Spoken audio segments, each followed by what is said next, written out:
సంస్కృతి సంపద YouTube channel తరపున అందరికీ స్వాగతం. ప్రతి నెల 1వ 3వ ఆదివారాలు తెలుగు భాషాభివృద్ధి మార్గదర్శకాలు అనే శీర్షికలో చర్చాగోష్ఠి నడుస్తున్నది. తెలుగు భాషను ఎట్లా అభివృద్ధి చేసుకుందాం, దానికి మన వంతు కృషిగా మనం ఏం చేద్దాం, అది ప్రతి ఒక్కరూ ఆ విధంగా ఆలోచిస్తే ఎట్లా బాగుంటుంది, ఎవరికి వారు ఎంతో కొంత చేసినట్టుంటుంది కదా. అందుకని అందరూ ఒకరి మీద ఆధారపడకుండా, ప్రభుత్వం వైపు ఎదురు చూడకుండా, అట్లాగే ఎవరో పెద్దలు చేస్తారని వారి వైపు ఎదురు చూడకుండా మనము మన వంతు కృషి ఎంత చేయగలం అనే విధానంలో మనం మార్గదర్శకాలు ఏమైనా దొరుకుతాయేమని వెతుకుతున్నాము. ఆ వెతుకులాటలో భాగంగా ఈరోజు మనం ఈ చర్చాగోష్ఠి ఏర్పాటు చేశాము. వీరు ప్రభుత్వ అధికారిగా ఉన్నప్పుడు చాలా ప్రాజెక్టులు చేశారు. ఇది భాష అభివృద్ధి కోసం, ముఖ్యంగా నాన్ ఫార్మల్ ఎడ్యుకేషన్, వయోజన విద్య, అట్లాంటివి చాలా చేశారు, ప్రాజెక్టులు చేశారు. వారి విశేష అనుభవం ఉన్నది ఆ విషయంలో. కాబట్టి వారి ప్రసంగం చాలా అమూల్యమైనది. తప్పకుండా అందరూ వినియోగించుకోవాలని కోరుకుంటున్నాను. దీనికి మరి మోడరేటర్ గా డాక్టర్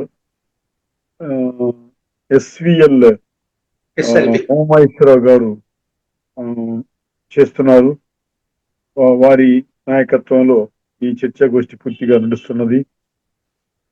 డాక్టర్ ఉమామహేశ్వరరావు గారికి, డాక్టర్ లోకనాథం గారికి అందరికీ స్వాగతం.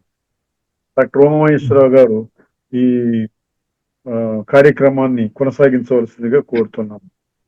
ఓకే, ధన్యవాదాలు మాస్టర్ అండి. ముందుగా నేటి వక్త లోకనాథం గారికి మా అంతర్జాల వేదిక మీదకి హార్దిక స్వాగతం. తర్వాత ఎంవి లోకనాథం గారి గురించిన సంక్షిప్త పరిచయాన్ని ఇచ్చే ప్రయత్నం చేస్తాను. ఎందుకంటే వారి రచనలు కానీ, వారు తీసుకున్న అవార్డులు, వారు చేసిన కోర్సులు విద్యా సంబంధంగా చాలా ఉన్నాయి. కానీ సంక్షిప్తంగా ఇచ్చే ప్రయత్నం చేస్తాను. వీరు ప్రముఖంగా ఒక విద్యావేత్త, బహుముఖ ప్రజ్ఞాశాలి.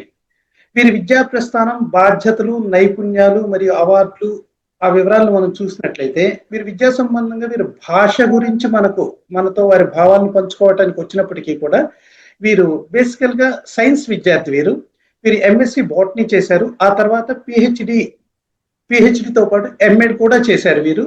అలానే లండన్ లో డిప్లొమా ఇన్ సెకండరీ ఎడ్యుకేషన్ సంబంధించి కూడా ఒక కోర్సును వీరు పూర్తి చేశారు.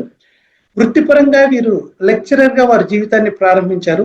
ఆ తర్వాత సీనియర్ లెక్చరర్ గా, అసిస్టెంట్ డిప్యూటీ డైరెక్టర్ గా, డిప్యూటీ ఎడ్యుకేషనల్ ఆఫీసర్ గా, అలానే జిల్లా విద్యాధికారిగా, డిస్ట్రిక్ట్ ఎడ్యుకేషన్ ఆఫీసర్ గా, ఆ తర్వాత వారు ఈ డైట్ కళాశాలకు ప్రిన్సిపల్ గా ఇలా చేస్తూ ఎన్నో పదవులను నిర్వహిస్తూ 2010లో వీరు పదవి విరమణ పొందారు.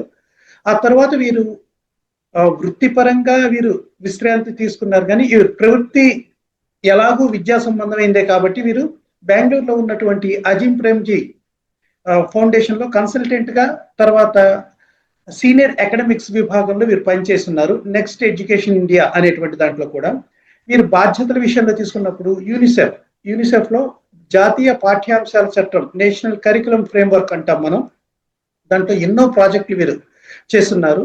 అలానే అటు ఉత్తర భారతదేశంలో, దక్షిణ భారతదేశంలో రెండింటిలో కూడా తర్వాత బిఎడ్, తర్వాత డిఎడ్ కళాశాలలు ఉంటాయి. ఆ కళాశాలలో ఇన్స్పెక్షన్ టీంలో, తనిఖీ బృందంలో కూడా వీరు సభ్యులుగా వ్యవహరించారు. 10వ తరగతి పరీక్షలు నిర్వహించడం దగ్గర నుంచి ఉపాధ్యాయుల నియామకాల వరకు, అంతేకాకుండా ఇంకా సైన్స్ ఫెయిర్లు మరియు ఎన్నో క్రీడా కార్యక్రమాలకు కూడా వీరు అధ్యక్ష బాధ్యతలు నిర్వహించి వీరి ఆధ్వర్యంలో ఎన్నో కార్యక్రమాలు వీరు నిర్వహించారు. ఆ తర్వాత వీరి కవిత సాహితీ నైపుణ్యం, కవిత్వపరంగా, సాహిత్యపరంగా వీరి నైపుణ్యం, వీరి రచనా వ్యాసంగం అనేటువంటి చాలా జరిగింది. అంతకంటే ముందుగా వారి సబ్జెక్ట్ అయినటువంటి జీవశాస్త్రానికి సంబంధించినటువంటి వాటిలో జీవశాస్త్ర బోధనా పద్ధతులు, ల్యాబ్ మాన్యువల్స్, వర్క్ బుక్స్ వంటి ఎన్నో విద్యా సంబంధిత విషయాల్ని వీరు రచించారు, పుస్తకాల్ని. సాహితీ ప్రక్రియ విషయానికి వచ్చే వరకు అద్భుతమైన పద్య రచన వీరి సొంతం. వీరు లోకనాథం గారు లోకనాథ రామాయణం అనే పేరుతోటి ఒక పద్య కావ్యాన్ని కూడా రాశారు. ఎన్నో శతకాలు రాశారు. ఉపనిషత్తులు ప్రత్యేకించి భజగోవిందాన్ని తెలుగులో పద్యాలుగా వీరు అనువదించారు. అంతేకాకుండా మామూలు పద్య రచనే కాకుండా క్లిష్టమైన రచన, గర్భ కవిత్వం, బంధ కవిత్వం, ఇటువంటిది దాన్ని చిత్ర కవిత్వం అంటారు. ఆ చిత్ర కవిత్వంలో కూడా వీరు అద్భుతమైన ప్రావీణ్యాన్ని ఎంతో చూపించారు. అంటే షోడశదళ చక్రబంధం, అష్టదళ పద్మబంధం, నాగబంధం, ఇటువంటి కష్టమైనటువంటి వాటిల్లో పద్య రచనలు వీరు చేశారు. అదేవిధంగా అవధానానికి సంబంధించినటువంటి దత్తపది, సమస్యాపూర్ణం లాంటి వాటిల్లో కూడా అవధాన ప్రక్రియల్లో కూడా వీరు చేయి తిరిగిన వారు. వీరు ఎన్నో అవార్డ్స్ ను అందుకున్నారు. ఇవి అంటే విద్యా సంబంధంగా, ఆధ్యాత్మిక సంబంధంగా, శాస్త్ర విజ్ఞాన సంబంధంగా కూడా ఎన్నో అవార్డులు వీరు అందుకున్నారు. వీరు అంతర్జాతీయ స్థాయిలో ఎన్నో శిక్షణలు పొందారు, ఇచ్చారు. రెండు ఉన్నాయి. అంటే వీరు శిక్షణలు పొందారు, ఎన్నో శిక్షణలు ఇచ్చారు. లండన్ చెల్సియా కళాశాలలో డిప్లొమా కోర్స్, తర్వాత యూకేలో ఉన్నటువంటి కీలే విశ్వవిద్యాలయంలో కూడా సైన్స్ ఎడ్యుకేషన్ మీద, లీడ్స్ విశ్వవిద్యాలయంలో ఇన్ సర్వీస్ ఎడ్యుకేషన్ మీద కూడా వీరు శిక్షణ పొందున్నారు. అలానే లండన్ విశ్వవిద్యాలయంలో ప్రాథమిక విద్యలో వీరు certificate course, great Britain royal సొసైటీలో ఉపన్యాసాలు కూడా ఇచ్చారు. వీరు అనేక ప్రముఖ ఆంగ్ల, తెలుగు పత్రికల్లో వివిధ రచనలు, వివిధ పత్రికల్లో సంపాదక వర్గంలో కూడా వీరు పనిచేశారు. ఇక వీరి శతక రచనలు ఇటువంటి ప్రధానంగా వస్తే, శతక రచనలు వీరు పొందిన అవార్డ్స్ ఇవన్నీ సంఖ్యాపరంగా మనం చూసినట్లయితే వీరు మొత్తం ప్రధానంగా 12 రకాల అవార్డ్స్, అందులో లైఫ్ అచీవ్మెంట్ అవార్డ్స్ కూడా ఉన్నాయి, ఎన్నిటినో అందుకున్నారు. ప్రముఖ తెలుగు విశ్వవిద్యాలయం లాంటి విశ్వవిద్యాలయాల నుంచి, ఇటువంటి వాటి నుంచి కూడా అందుకున్నారు. విద్యా సంబంధంగా వీరు దాదాపు వీరి ముద్రిత గ్రంథాలు 10కి పైగా ఉన్నాయి. అలానే ప్రాజెక్ట్స్ కోసం, పిల్లల కోసం ఉండే టెక్స్ట్ బుక్స్, దీనికి సంబంధించి దాదాపు 24 పుస్తకాల్లో వీరి హస్తం ఉంది. 24 పుస్తకాలు బయటికి రావటంలో వీరు ప్రధాన పాత్ర పోషించారు. ఇంకా బంధ, పద్య రచన లాంటివి 16 వీరు రాస్తున్నారు.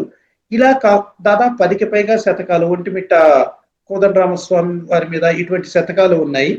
అష్టోత్తర శతనామం వాళ్ళు రాస్తున్నారు. వీరు రచనల్లో దాదాపు ఒక 25 రచనలు ఇంకా అముద్రిత రచనలుగానే ఉన్నాయన్నమాట. ఎంతో ప్రావీణ్యం, ఎన్నో రంగాల్లో నైపుణ్యం కలిగినటువంటి లోకనందన్ గారు ఈరోజు తెలుగు భాషాభివృద్ధి మార్గదర్శకాలు అన్న విషయం మీద వారి అభిప్రాయాల్ని, భావాల్ని మనతో పంచుకుంటారు. వారి ప్రసంగం తర్వాత చర్చా కార్యక్రమం ఉంటుంది. ఎవరైనా సరే చర్చలో పాల్గొనవచ్చు. లోకనాథన్ గారు, మీ బహుముఖ ప్రజ్ఞకు నేను అంజలి ఘటిస్తూ మీ ఉపన్యాసాన్ని ప్రారంభించవలసిందిగా ప్రార్థిస్తున్నాను. ధన్యవాదాలు. ధన్యవాదాలు డాక్టర్ ఉమామహేశ్వరరావు గారు. అలాగే మాన్యులు బిట్టు ఆచార్యులు బిట్టు వెంకటేశ్వర్లు గారికి మరియు శ్రోతలకందరికీ నా హృదయపూర్వక నమస్సుమాంజలు. నన్ను గురించి ఉమామహేశ్వరరావు గారు ఆకాశానికి ఎత్తినట్టుగా చెప్పారు. కానీ మనము నేర్చుకోవాల్సినది ఇంకెంతో ఉన్నదని నేను భావిస్తున్నాను. ఈ తెలుగు భాష సౌందర్యము, సంస్కృతి, సంప్రదాయాలను మనము పరిరక్షించాలని, ఏ విధంగా దీన్ని చేయవచ్చు, దీనికి ఏదైనా మార్గదర్శకాలు ఉన్నాయా అనే విషయాలపై మనము కూలంకషంగా చర్చించవలసినటువంటి అవసరం ఉంది. ఎందుకంటే నేడు తెలుగు భాష నిరాదరణకు గురి అవుతా ఉంది. కారణం ఏమిటంటే, ప్రముఖంగా పాఠశాల వ్యవస్థలో తెలుగు బోధనా మాధ్యమును ఇరు తెలుగు రాష్ట్రాలలో వైదొలిగించడం వలన ఈ తెలుగుకు ఉన్నటువంటి ప్రాధాన్యత తగ్గి తెలుగుకు తెగులు పట్టింది.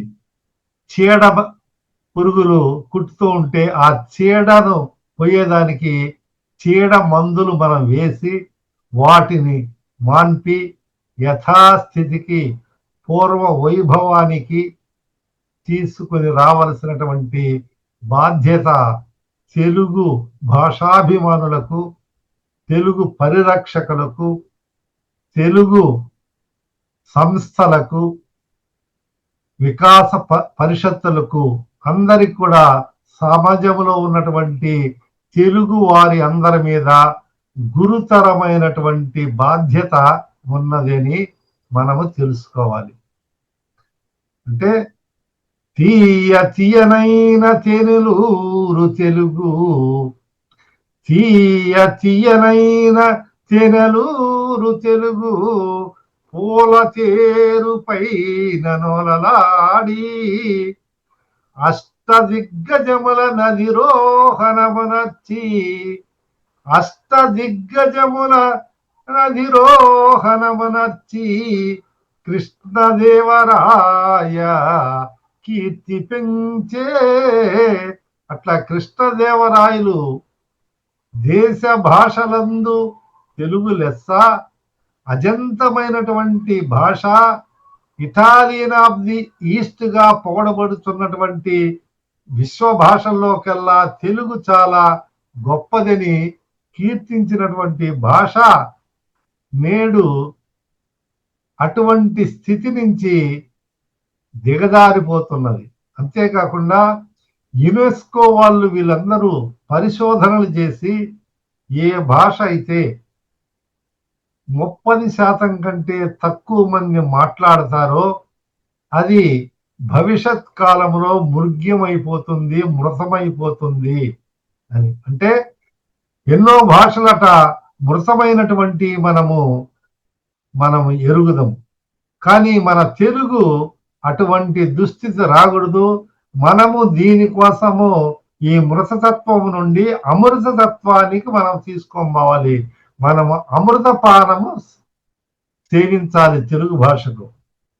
కాబట్టి ఇటువంటి గొప్ప అయినటువంటి భాష, మరి మధురమైనటువంటి భాష, పారిజాత పూల పరిమళ గంధము, పారిజాత పూల పరిమళ గంధము, పదము పదమునందు పరిఢవిల్లు, పలుకు తల్లి పాద పసిడి మూరవలి, పలుకుచుండు తెలుగు పలుకునెప్పుడు. మరి ఈ పారిజాత సుమగంధాలు వెదజల్లే తెలుగు భాష ఎంతో ప్రశస్తి పొందినటువంటి తెలుగు భాష.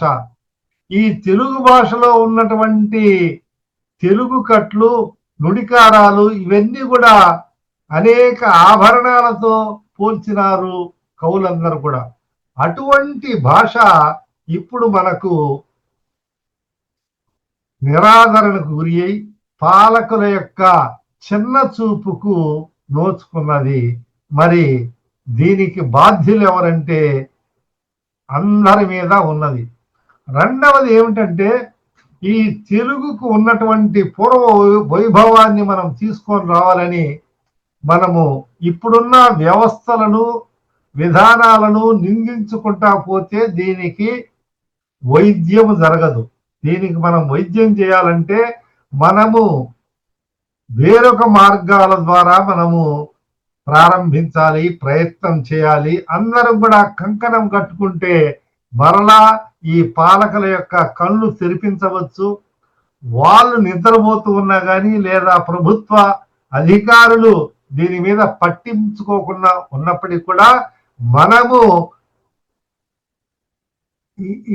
అనియత పద్ధతుల ద్వారా దీనిని ప్రోత్సహించి తెలుగు వైభవాన్ని మనము నిలబెట్టవచ్చు. ఇందులో ఏమాత్రము సందేహం లేదు అని నేను గట్టిగా విశ్వసించుతున్నాను. మరి కారణం ఏమిటి?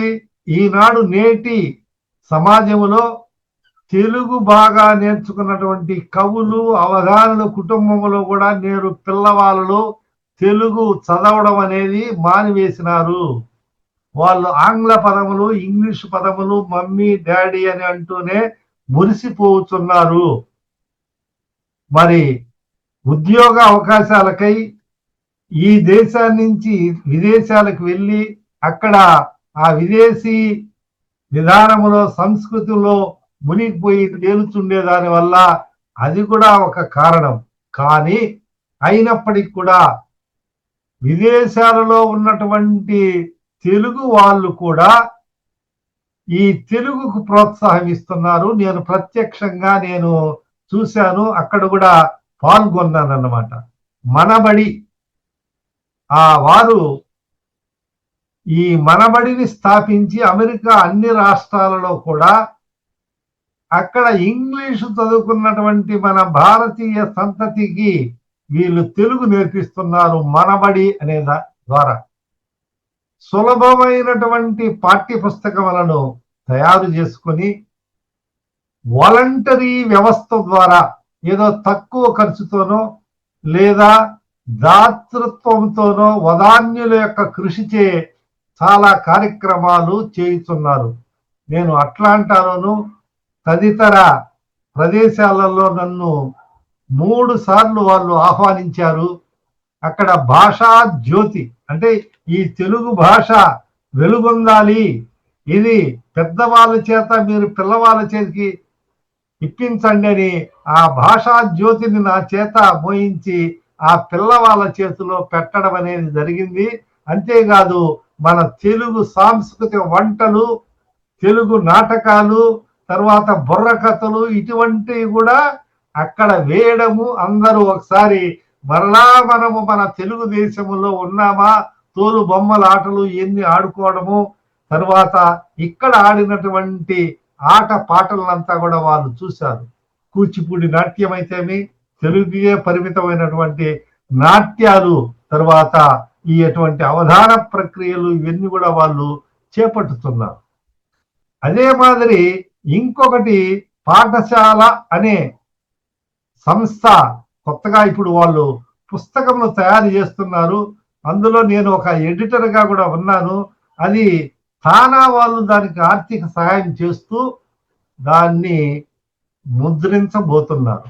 చాలా శుభకరమైనటువంటి వార్త. అదేవిధంగా టాంటెక్స్ అని డల్లాస్ లో ఉన్నటువంటి వాళ్ళు కూడా నెల నెల ఒక కార్యక్రమం, నెల నెల తెలుగు అని ఒక కార్యక్రమం పెట్టుతూ ప్రముఖులంతా ఆహ్వానించి ఇండియా నుంచి కూడా ఆ జూమ్ మీటింగ్ లో మనం ఎట్లయితే ఈ విధంగా జూమ్ సమావేశం జరుపుకుంటున్నామో ఆ విధంగా ఒక్కొక్క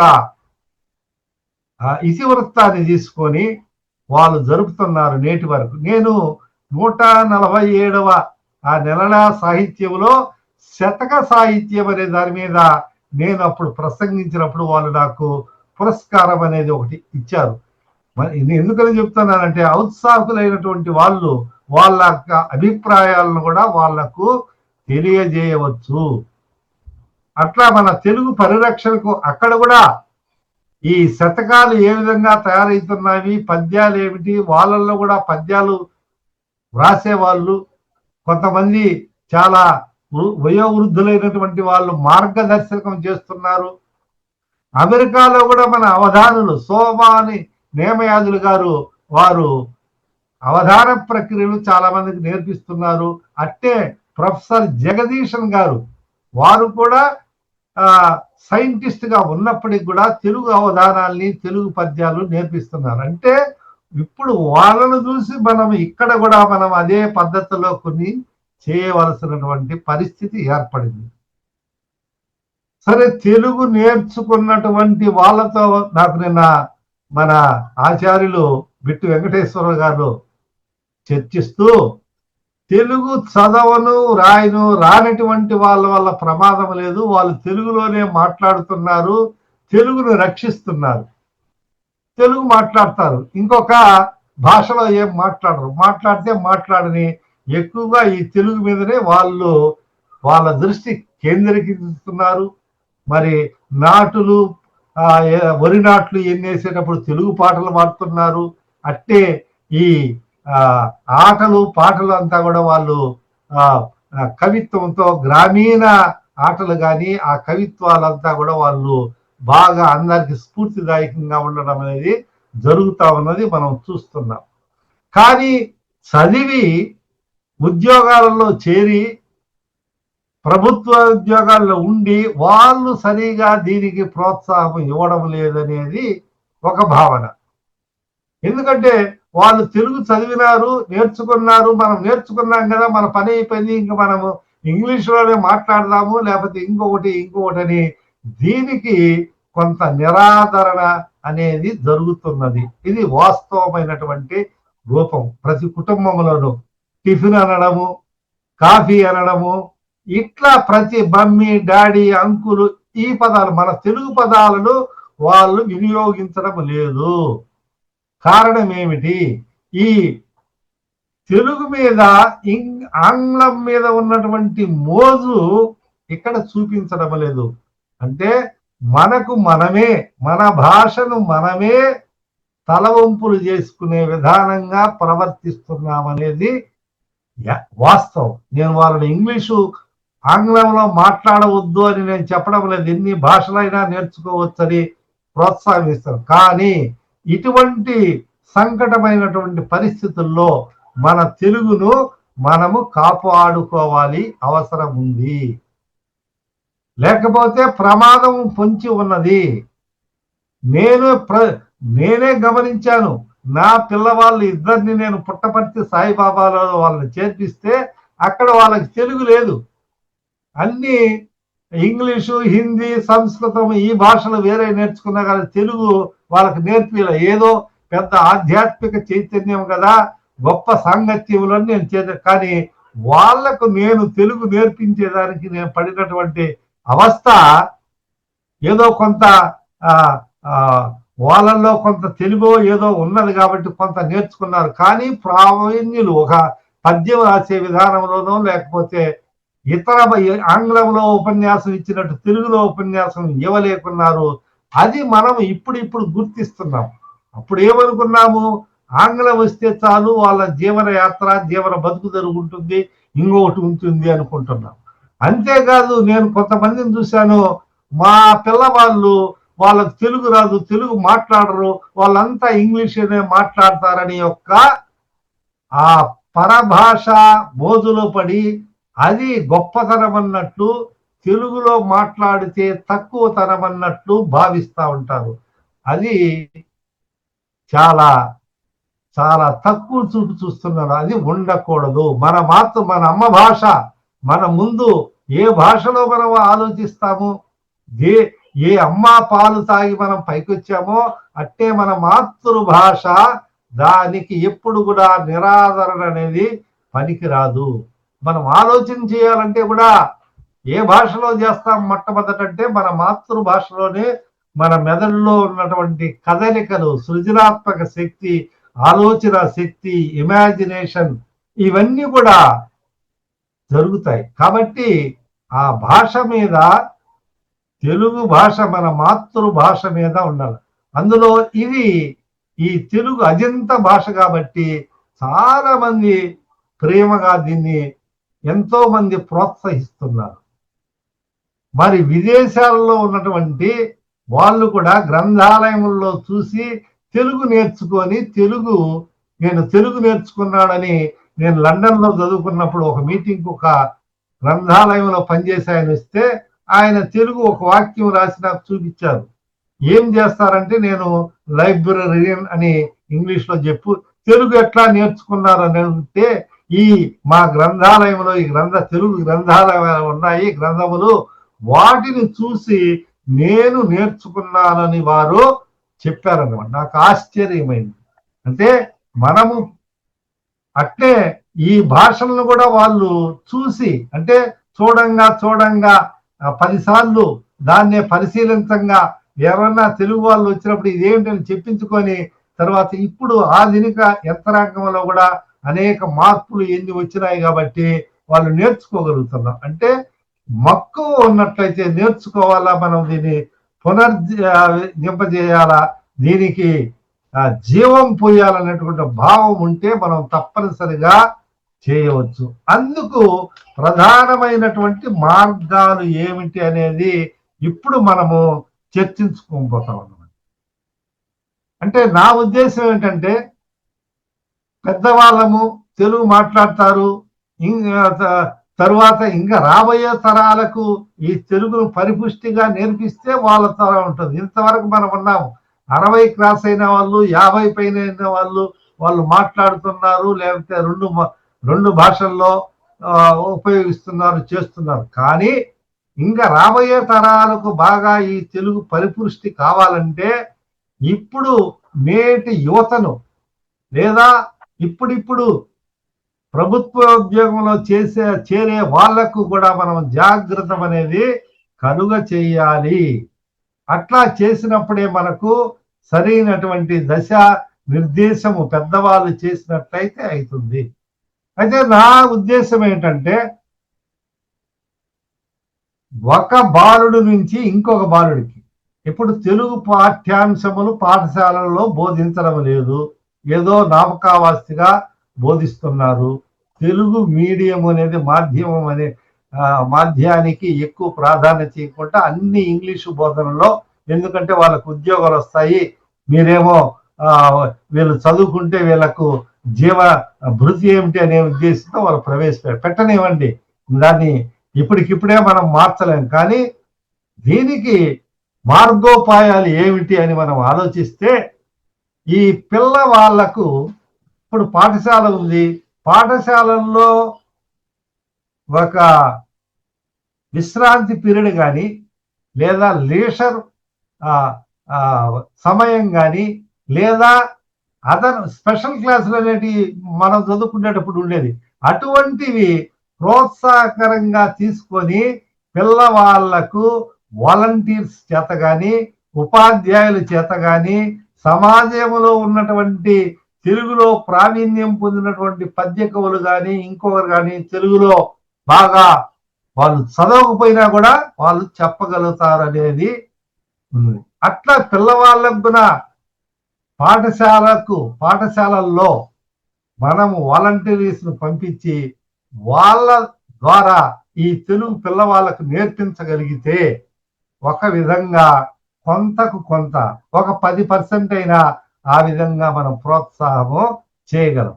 అంటే ఒక విద్యార్థికి నేర్చుకుంటే ఆ విద్యార్థి నేర్చుకున్నటువంటి విద్యార్థి ఇంకొకరికి చెప్పగలగాలి, ఆ విద్యార్థి తన స్నేహితునికి చెప్పగలగాలి, ఆ విద్యార్థి వాళ్ళ కుటుంబంలో ఉన్నటువంటి తల్లిదండ్రులకు చెప్పగలరు. ఒక పద్యం నేర్పించాము లేకపోతే ఒక సామెత నేర్పించాము, ఆ సామెతలను వాటంతా కూడా వాళ్లకు ఆ కుటుంబంలో ఉన్నటువంటి వాళ్లకు లేదా ఆ వీధిలో ఉన్నటువంటి వాళ్లకు ఆ గ్రామంలో ఉన్నటువంటి వాళ్లకు ఆ జట్టు అంటారు పీర్ గ్రూప్ ఆ సమజట్టు ఉద్యోగులకంతా కూడా ఇతను నేర్పించినట్లయితే దీనినే చైల్డ్ టు చైల్డ్ అప్రోచ్ అంటారు. అంటే ఒక బాలుడి నుంచి ఇంకొక బాలుడికి, బాలిక నుంచి బాలికకు, బాలుడి నుంచి స్నేహితుడు, బాలుడి నుంచి తల్లిదండ్రులకు, బాలుడి నుంచి సమాజ వ్యక్తి, ఇట్లా ఒక వృత్తాకారంలో ఇది ఆ గ్రామానికంతా పరిసరాలకంతా చెందేటట్టు రావాలి. అంటే అలా రావాలంటే ఏ విధంగా మనం చెయ్యాలి అంటే ఒక్కొక్క సందర్భంలో మనం 10 మంది విద్యార్థులకు మనం నేర్పించినటువంటి దానిలో ఒక్కరు మంచి మెరుగైనటువంటి లీడర్, నాయకుడు అంటాం కదా, అకాడమిక్ లీడర్ని కూడా మనము మంచి మెరుగైనటువంటి విద్యార్థిని కూడా మనం ఎన్నుకొని ఆ విద్యార్థి చేత అతను కూడా ఒక చిన్న తరహా ఉపాధ్యాయుడుగా పనిచేస్తాడు. ఇది నేను స్వానుభవంలో చూసినటువంటి విషయం. ఒక పాఠశాలకు పోయింటే పూర్వకాలంలో ఎట్లా ఉండేదంటే, నేను చెప్పేది ఒక 20 ఏళ్ల కిందట 25 ఏళ్ల క్రితంలో ఏదైనా ఒక పాఠశాలలో ఒక ఉపాధ్యాయుడు లేకపోతే అక్కడ ఒక లీడరు లేకపోతే ఒక నాయకుడిని, ఒక అబ్బాయిని పై తరగతి వాడో లేదా అదే తరగతి వాడినో ఈరోజు ఉపాధ్యాయుడు లేదు, నువ్వు వీళ్ళందరినీ ఈ క్లాస్లో ఎటువంటి అలజడి లేకుండా చూసుకోవాలి అని చెప్పేవారు. మనం కూడా మన అనుభవాన్ని ఒకసారి వెనుదిరిగి చూస్తే అటువంటి సందర్భాలు ఉండేవి. నేను పోయినప్పుడు ఒక తరగతి గదిలో ఒక అబ్బాయి ఉన్నాడు. అతను ఏం చేస్తున్నాడంటే ఎవరు అరచకూడదు, కదలకూడదు, ముక్కు మీద ఏలేసుకోండి, మీరు ఏదన్నా మాట్లాడితే మీ పేర్లు రాస్తాను, అన్ని పేర్లు రాస్తాను, అవన్నీ ఉపాధ్యాయునికి ఇస్తాను, ఆయన ఉపాధ్యాయుడు వచ్చి మిమ్మల్ని కొడతాడు, లేదా శిక్షిస్తాడు, దండిస్తాడు. ఇది అన్నమాట. సరే ఏమి చేస్తున్నావు అని అడిగినాను నేను వీళ్ళని అంతా మాట్లాడకుండా వీళ్ళని కంట్రోల్ చేస్తున్నాను, వీళ్ళని నియంత్రిస్తున్నాను అని చెప్పాడు. చాలా బాగుంది, నాకు సంతోషము. నువ్వు ఇంతకంటే ఇంకేం పనన్నా చేయగలవా అని అడిగాను. ఏమిటో చెప్పండి సార్, నేను ఎందుకు చేయలేను అన్నాడు. నువ్వు మంచి తెలివైన విద్యార్థివేనా అడిగాను. చెప్తాను సార్. నువ్వు ఒక పాఠం మీ ఉపాధ్యాయుడు నిన్న జరిగినదో లేదా 2 రోజుల ముందు జరిగినటువంటి ఆ పాఠాన్ని ఈ పిల్లవాళ్ళకి చెప్పగలవా అని అడిగాను నేను. అంటే ఆ అబ్బాయి చెప్పగలను అని నాకు చెప్పకుండా పక్క విద్యార్థిని చూసి ఆ పుస్తకం ఇటీ నేను చెప్తాను అంటున్నాడు. ఆ పుస్తకం ఇటీ ఏ పాఠం కావాలో నేను చెప్తున్నాను. అంటే అతనిలో విశ్వాసం, కాన్ఫిడెన్స్ ఎట్లా వచ్చింది అంటే అట్లా ప్రోత్సహించినప్పుడు చెప్పగలరు. ఇంకా ఏంటంటే శాస్త్రీయ దృక్పథంలో మనం వీటినంతా తెలుసుకుంటే ఆ విద్యార్థి సమఉజ్జీయులకు, పీర్ గ్రూపుకు, ఒకే తరగతిలో చదువుకునే వాళ్ళకి చెప్పగలిగితే అదే స్థాయిలో ఆయన పద ప్రయోగం కానీ చెప్పే విధానం కానీ ఉపాధ్యాయుడు చెప్పేదానికంటే వీళ్ళకు బాగా అర్థమవుతుంది. మీరు చూసుకోండి, గమనించండి. మ్యాథమెటిక్స్ లో, గణితంలో ఉపాధ్యాయుడు చెప్పేది అర్థం కాకపోతే పక్క విద్యార్థి చెప్తే నాకు అర్థం కాలేదు. ఇది ఏంటంటే కొంతమంది పక్కన ఉన్నటువంటి విద్యార్థులు, తెలివైనటువంటి విద్యార్థులు చెప్తే అటు నేర్చుకున్నటువంటి విద్యార్థులను మనం చూశాను నేను స్వానుభవం. అలాగే ఇది ప్రతి భాషలోను, ప్రతి సబ్జెక్ట్ విషయంలోను కూడా ఇది వాస్తవం. కాబట్టి మనము ఒక తరగతి గదిలో కొంతమంది నాయకులుగా ఉండే వాళ్ళను, జట్టు నాయకులను మనం తయారు చేయగలగాలి. ఇది ఉపాధ్యాయుల చేత కూడా మనం ఈ విషయాన్ని, ఇప్పుడు ఉపాధ్యాయులు ఏంటి, వాళ్ళ పని మా పని మేము చూసుకునేదానికే చాలా కష్టంగా ఉంది అంటే నువ్వు చేయబడలేదు, నీ పని నువ్వు తీసుకో, ఈ విధంగా చేయందంటే వాళ్ళు కూడా ఇదేదో మా పని వాళ్ళే చేస్తున్నారే, లేదా ఇటువంటి 2-3 పద్యాలు నేర్పిస్తే వాళ్ళు చూసుకుంటారు అనే భావం కూడా వాళ్ళ వ్యక్తమవుతుంది. వాళ్ళ యొక్క పని భారాన్ని కూడా, ఒత్తిడిని కూడా, వాళ్ళ ఒత్తిడిని మనం తగ్గించవచ్చు. వాస్తవం. వాళ్ళ ఇంటికి పోయి కూడా చెప్పినప్పుడు వాళ్ళు చాలా గొప్పగా ఫీల్ అవుతారు. ఇంటికి పోయి నేను ఈరోజు క్లాసులో పిల్లవాళ్ళకంతా పాఠం చెప్పాను, పద్యం చెప్పాను, పాట పాడినాను, ఉపన్యాసం చెప్పానని అతను ఫీల్ అవుతాడు. అతను భావిస్తాడు, తను అతని స్థానాన్ని పెంచుకుంటాడు. ఇంకా నేను ఎట్లా చెప్పాలనే ఆలోచన, మేధాశక్తి అతనికి మనం కలుగు చేస్తున్నాం. కాబట్టి ఈనాడు తెలుగు పాఠశాలల్లో తెలుగు బోధనా పద్ధతులను వాళ్ళ గేమ్స్ పీరియడ్ లో కానీ, లేకపోతే భోజన విరామ సమయంలో కానీ ఇటువంటి ప్రయోగాలను తప్పనిసరిగా చేస్తే పాఠశాలల్లో చెప్పకుండా ఉన్నటువంటి విషయాలను మనము కొంతవరకు భర్తీ చేయవచ్చు.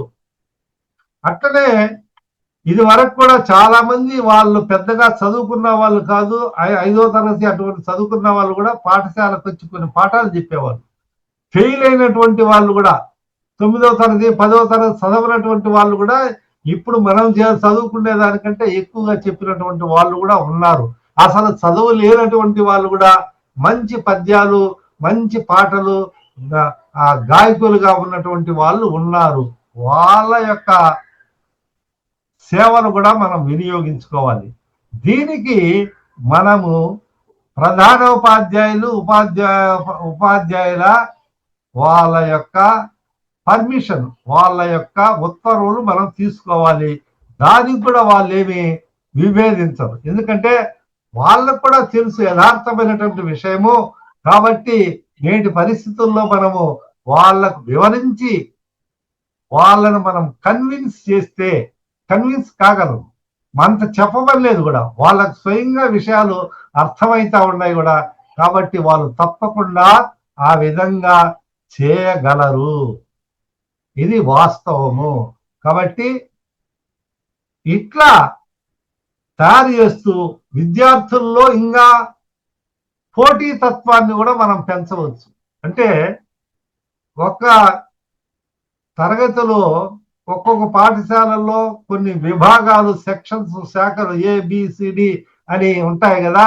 అటువంటి సెక్షన్ లో ఒక్కొక్కరికి లేదా ఇద్దరు ముగ్గురికి, తర్వాత రొటేషన్ కూడా ఒకరికే ఇస్తే ఎట్లా సార్, రెండో వానికి నాయకుడిని తయారు చేయాలి కదా అనే భావం ఉన్నప్పుడు వీళ్ళను మారుస్తూ ఈ వారము లేదా ఈ నెల ఇతనికి లీడర్షిప్ ఇస్తే ఇంకొక వారమో లేకపోతే ఇంకో 15 రోజులకో వీలును బట్టి మనం వాళ్ళను మార్పు చేస్తా ఉంటే బాలికలకు బాలులకు ఇట్లా ఎక్స్చేంజ్ అనేది అంటారే, ఒకరికి ఒకరు స్వాప్ ఓవర్ అనే విధానంలో మనం చేపట్టితే అప్పటికి తప్పనిసరిగా అటువంటి భావాలను మనము వాళ్ళలో ప్రచోదితం చేయవచ్చు. వీడు పోయి ఊరంతా చెప్తాడనమాట. ఒక డ్రామానో ఇంకొక నాటకమో నేర్పిస్తే ఆ పాఠశాలల్లో ఏమని చెప్పొచ్చు, వాళ్ళకు పోటీ, వాళ్లకు మనం కొన్ని ప్రైజులు ఇవ్వచ్చు అనమాట. ఎట్లా వదాన్యులు ఉంటారు, దాతృత్వం ఇచ్చే వాళ్ళు ఉంటారు. ఏదో బహుమానం అనేది ఖరీదైనది కానక్కర్లేదు. ఒక పేరానో, ఒక పెన్సిలో, లేకపోతే ఒక డ్రెస్సో, ఏదో ఒకటి, ఒక డిక్షనరీ, ఒక నిఘంటువో, ఒక పదకోశమో, ఇటువంటి పుస్తకాలు, మంచి తెలుగు అయినటువంటి పుస్తకాలను మనం ఇవ్వవచ్చు.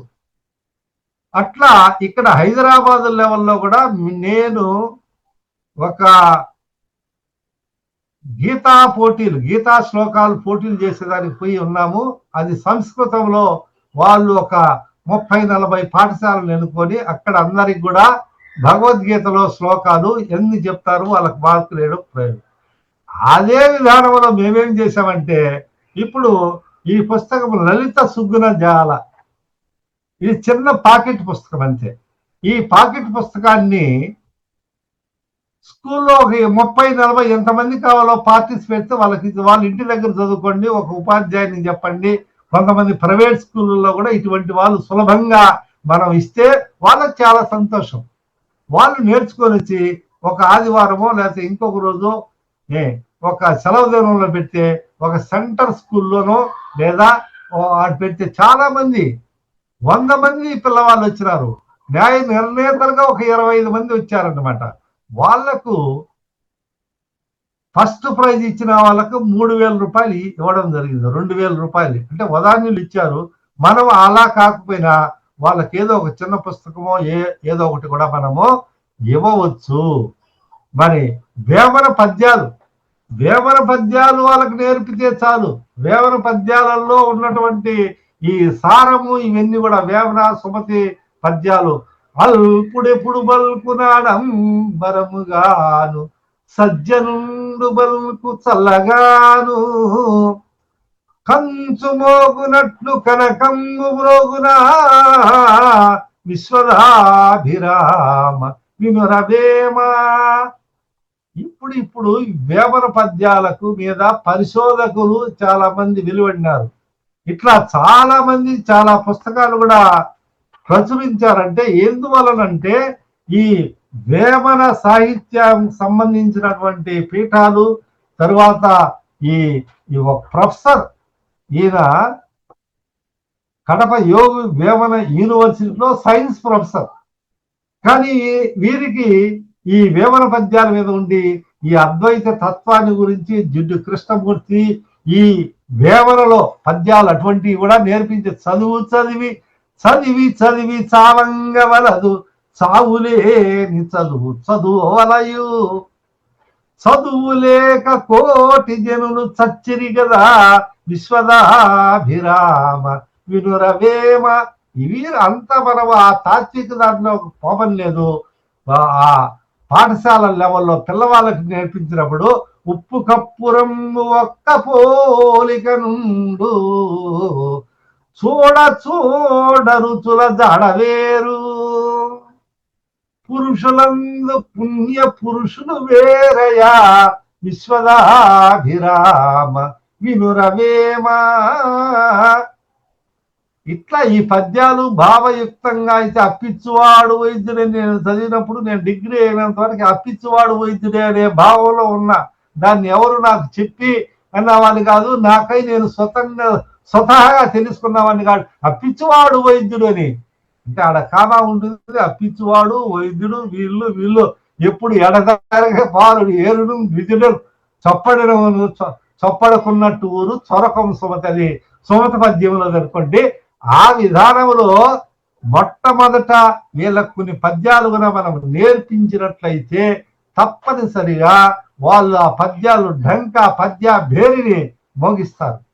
పద్యములు చెప్పంటే వాళ్ళకి మహా సంతోషము. నేను చూశాను. నేను డైట్ ప్రిన్సిపాల్ ఉన్నప్పుడు ఒక లెక్చరర్కు, సీనియర్ లెక్చరర్కు ఇన్ఛార్జ్ ఇచ్చి, ఆ ఫోటోలు కూడా ఉన్నాయి నా దగ్గర, నేను ఎప్పుడైనా మీతో పంచుకుంటాను. నేను ఇటువంటి వేమన పద్యాల పుస్తకాలు కూడా తీసి సీనియర్ సిటిజన్స్ కూడా ఇక్కడ పార్కులో ఈ సందేహాలు ఈ నేను ప్రవచనాలు ఇస్తా ఉంటే వాళ్ళకు నేను కొంతమందికి ఇచ్చాను. ఏం పెద్ద ఖర్చు ఏం కాదు, 10-15 రూపాయలు ఉంటుంది.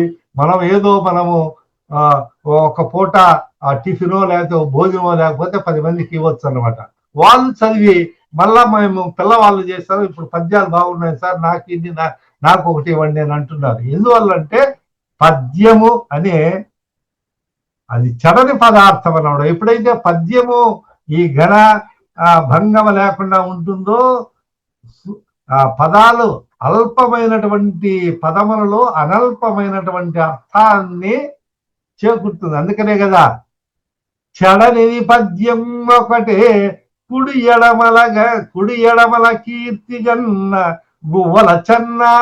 ఈ గోవల చెన్న అనేది కూడా ఆ దగ్గరలో నేను రాయచోటి డైట్ ప్రిన్సిపాల్ గా ఉన్నప్పుడు అక్కడ వివిధ పదవుల్లో ఉన్నాను అనుకోండి. అప్పుడు ఆ ఊరు అక్కడ ఉండేదన్నమాట. ఆ ఊర్లో ఆ గోవల చెన్న నేను గుడి కూరును ఈ పూరిలో వనమును కిలబడి నీళ్లకు వనమును కిలమవు, వనము గుడి బడి అన్ని కొట్టుకోపోతాయి, కూలిపోతాయి. చెడనది ఒక పద్యమే. కాబట్టి పద్యాన్ని పట్టుకోండి.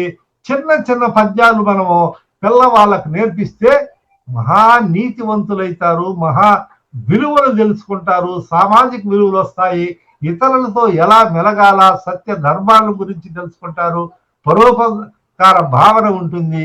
ఎన్ని చిన్న చిన్న పద్యాలలో ఎన్నో ఉన్నాయి.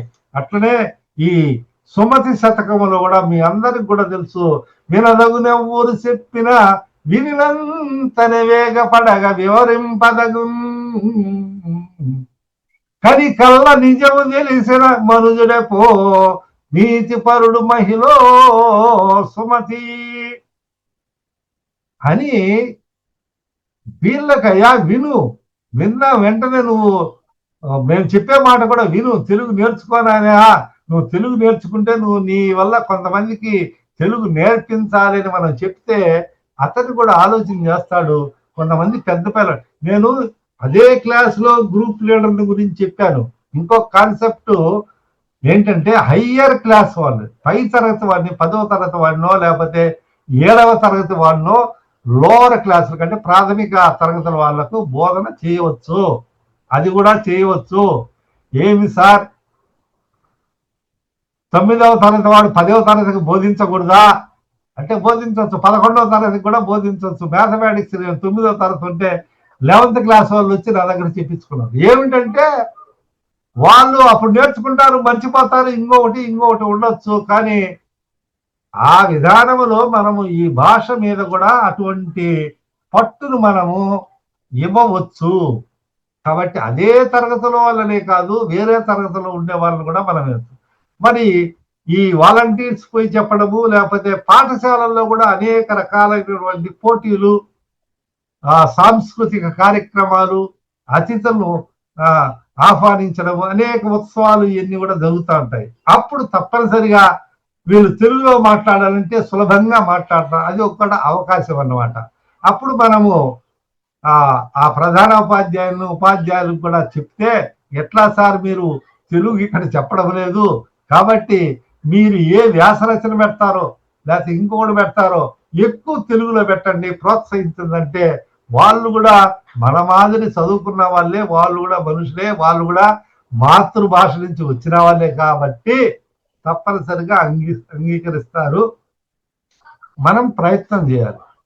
ప్రయత్నం చేస్తేనే ఫలం వస్తుంది. కానీ ప్రయత్నం లేనిది ఆ మ్, ఆ, వంట వండకుండా నా ఆకలి తెచ్చమంటే అది కుదరదు అన్నమాట. కాబట్టి ప్రయత్నం, నువ్వు ప్రయత్నం చేసినా ఫలం రాలేదనుకోండి, 1 సంవత్సరానికి రాలా, 2వ సంవత్సరం రాలా, 3వ సంవత్సరం అయినా వస్తుంది. దీనికి మీరు రాసి పెట్టుకోండి. దీనికి ఈ మాటకైతే తిరుగులేదు.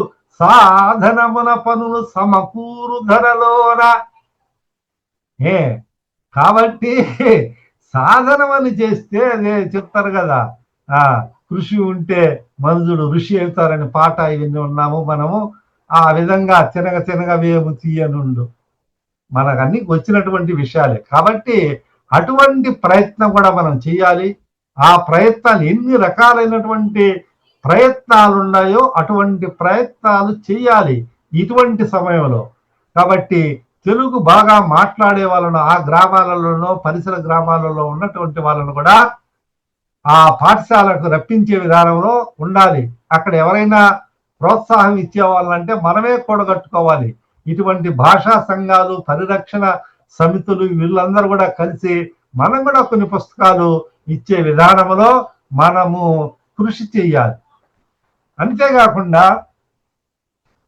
ఈ విద్యార్థులకంతా కథలు అంటే అది అందరికి కూడా చెవి కోసుకుంటారు.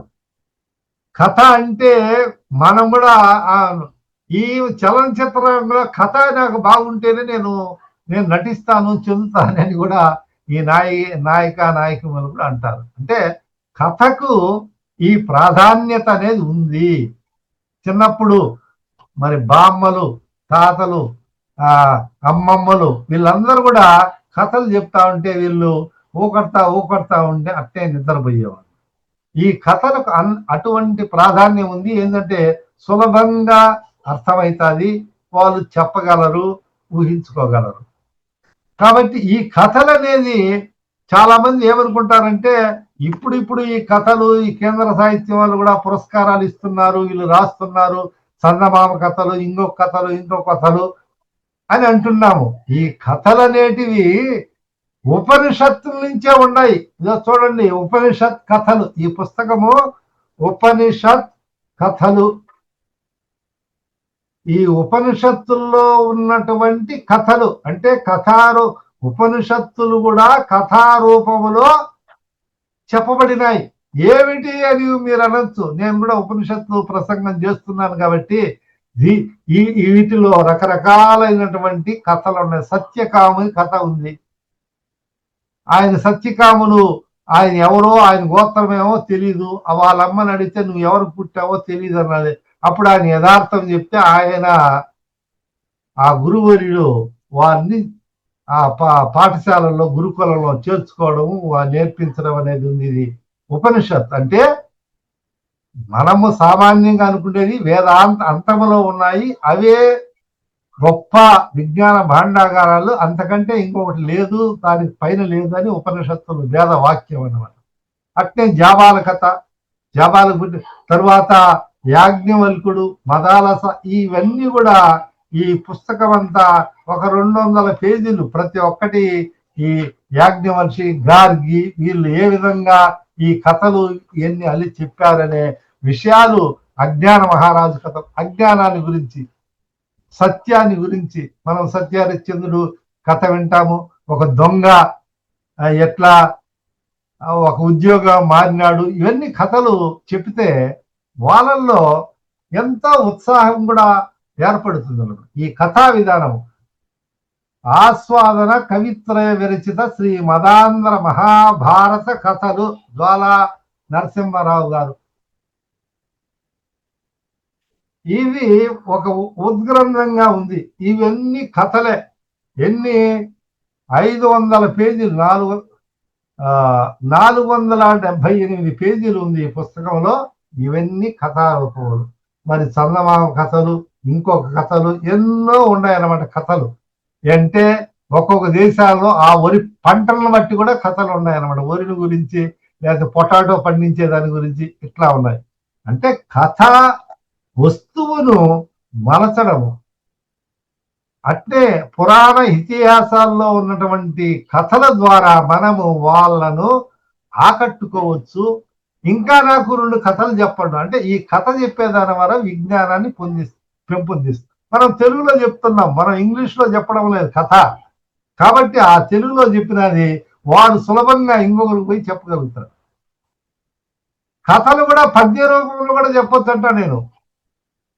ఐకమత్యమే బలమంచు తెలియుడి, వైరమున్న కష్టమెంత వచ్చు చూడిడి, ఒద్దిక తోడా 4 ఎద్దులుండగా, పెద్ద పులియు చంపలేక పారిపోయగా.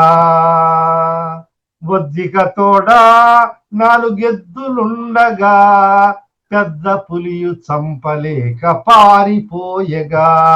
బుద్ధి లేనియా మొద్దు జంతువుల్, గుద్దులాడు కొనగా పులి కొరికి చంపెగా. పులి గుద్దులాడు కొనగా పులి కొరికి చంపెగా. అంటే చూడండి ఈ పదాలు ఎన్ని ఉన్నాయి, అన్ని మొత్తం కలిపితే 50 లోపల 4 పదాలలో కథ చెప్పినారు. కథలో మనం ఎన్నో రాస్తాం. ఇట్లా పిల్లవాళ్లకు మనం చెప్పగలిగినట్లయితే 4 ఎద్దులు ఉన్నాయి, ఆ ఎద్దులు ఐకమత్యమే మహాబలము. ఐక్యత కావాలి. ఇప్పుడు మన భారతదేశంలో అంతా ఐక్యత అని అందరూ అనుసరిస్తున్నారు కదా. ఇటువంటి పద్యాలు నేర్పించండి. ఒకరొకరు పోట్లాడుకొని చేసేది కాదు. వాడు విరోధి వచ్చి పొంచుండి అందరిని చంపుకొని పోతాడు అనేది కాకుండా ఐకమత్యంతో ఉంటే వెనక వాళ్ళు తగ్గుతారు. ఏమిటి ఇక్కడ కథలు కూడా వివరించాలి వాళ్ళకు. ఒక సులభమైనప్పుడు కూడా ఒక 2-3 వాక్యాలలో కొంత చెప్తే వాళ్ళు కొన్ని తెలియనటువంటి కూడా పిల్లవాళ్ళు నేర్చుకుంటారు. ఇటువంటిది నువ్వు ఒక కథ అల్లుకొని రాని కూడా మనం చెప్పవచ్చు అన్నమాట. అంటే నేను ఎందుకు చెప్తున్నానంటే 4 ఎద్దులు ఉన్నాయి. ఆ 4 ఎద్దులు ఐకమత్యంతో కలిసి ఒక చోట అవి గడ్డి మేస్తా ఉన్నాయి. ఆ గడ్డి వేసేటప్పుడు ఈ 4 దగ్గరగా ఉన్నప్పుడు వాటి కొమ్ములు అన్ని కూడా ఇట్లా కనిపిస్తే ఆ కొమ్ములు చూస్తే పెద్ద పల్లికి భయం అంట. అంటే ఆ కొమ్ములతో చీల్చేస్తుందని. ఇట్ ఈస్ ఎ ఫ్యాక్ట్ అన్నమాట. అంటే ఒక్కొక్క జంతువులకు ఇటువన్నీ మనకు ఆ జంతు సైకాలజీ అవన్నీ తెలిసిన వాళ్ళు కూడా బాగా వివరిస్తారనమాట. ఈ ఎప్పుడు 4 ఎద్దులకు 8 కొమ్ములు ఉన్నాయో, వాడిగా ఉన్నాయో, అవి కూడా కుచ్చుకుంటే దానికి తట్టుకోలేదు. అందుకని అది దగ్గరకు లేకుండా అది భయపడి అది పారిపోయిందంట. ఈ మధ్యలో ఏమైంది, ఈ 4 ఎద్దులు ఈ బుద్ధి లేని జంతువులు కదా. ఈ బుద్ధి లేని వాడు రాయుడు పశువు అంటారు, వింత పశువు. విద్య లేని వాడు వింత పశువు అంటారే. వీటికి ఏదో ఈ వైరం వచ్చి ఆ బుద్ధి అయ్యి తగలలాడుకొని నేను పెరగతనా ఏదో ఈ ఒక విరోధం వచ్చి అవి కొట్లాడుకొని పొడుచుకొని ఒక్కొక్కటి ఒక దూరంగా ఉంది. చూస్తాం కదా మనం. ఈ ఎద్దులు ఆ పశువులు కొట్టున్నప్పుడు ఒక్కొక్కటి 5 కొంచెం ఢీకొంటాయి, మళ్ళీ అది ఎట్టపోతుంది, ఇది ఇట్టపోతుంది. ఈ 4 ఎద్దులు 4 వైపులకు పోయినాయి.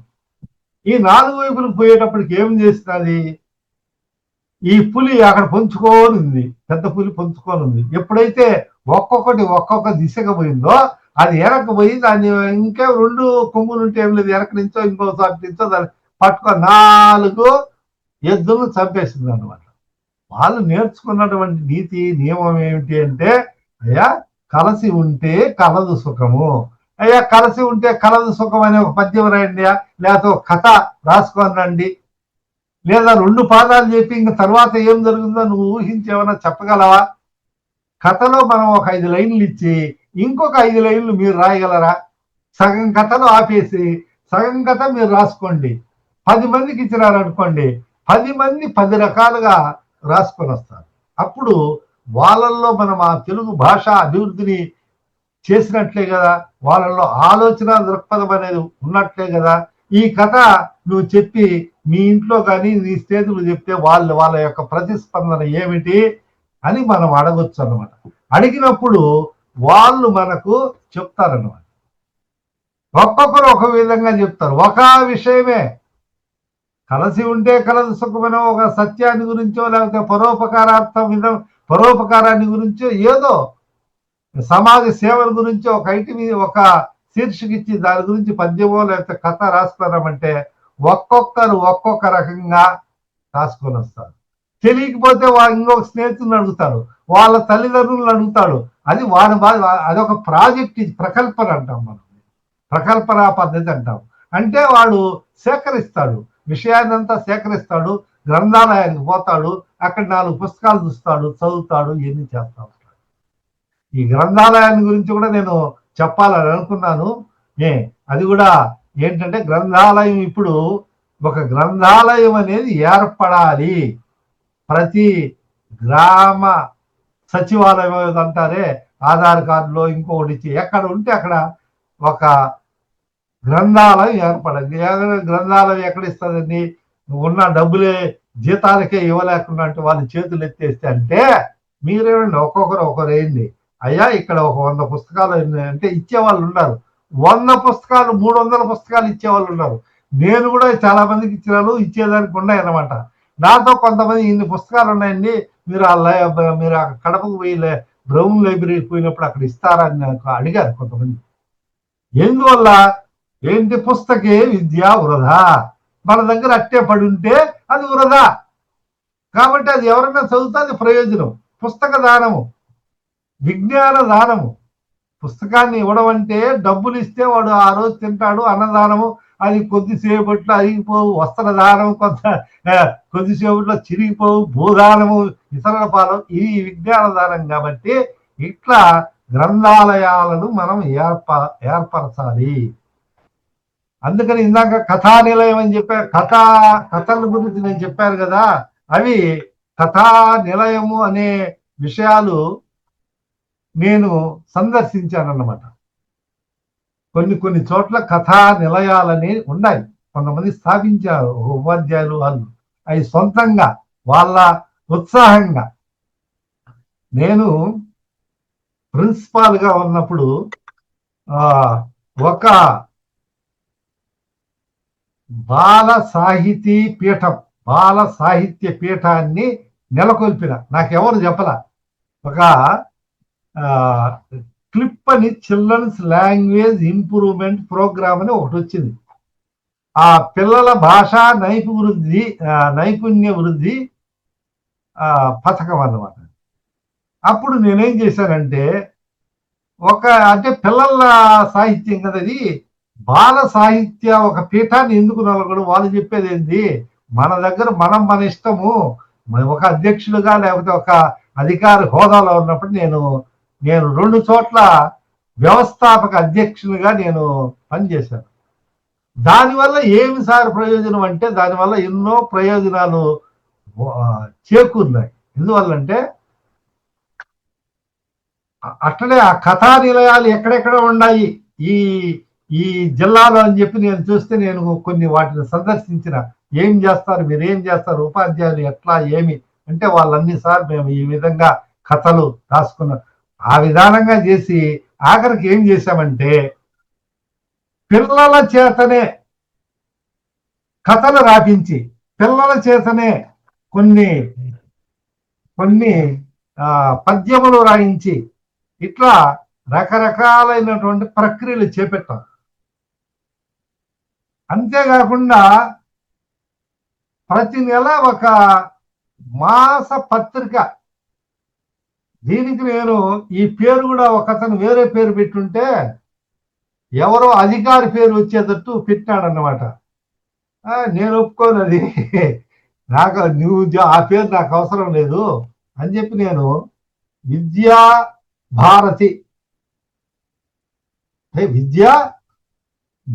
అని బాలల విద్యా విషయ మాసపత్రిక, ఇది బాలల విద్యా విషయక మాసపత్రిక. ఇది సంపుటి 1 ఫిబ్రవరి 2010 సంచిక 2 అన్నమాట. ఒక నెలకు ఒక్కొక్కటి.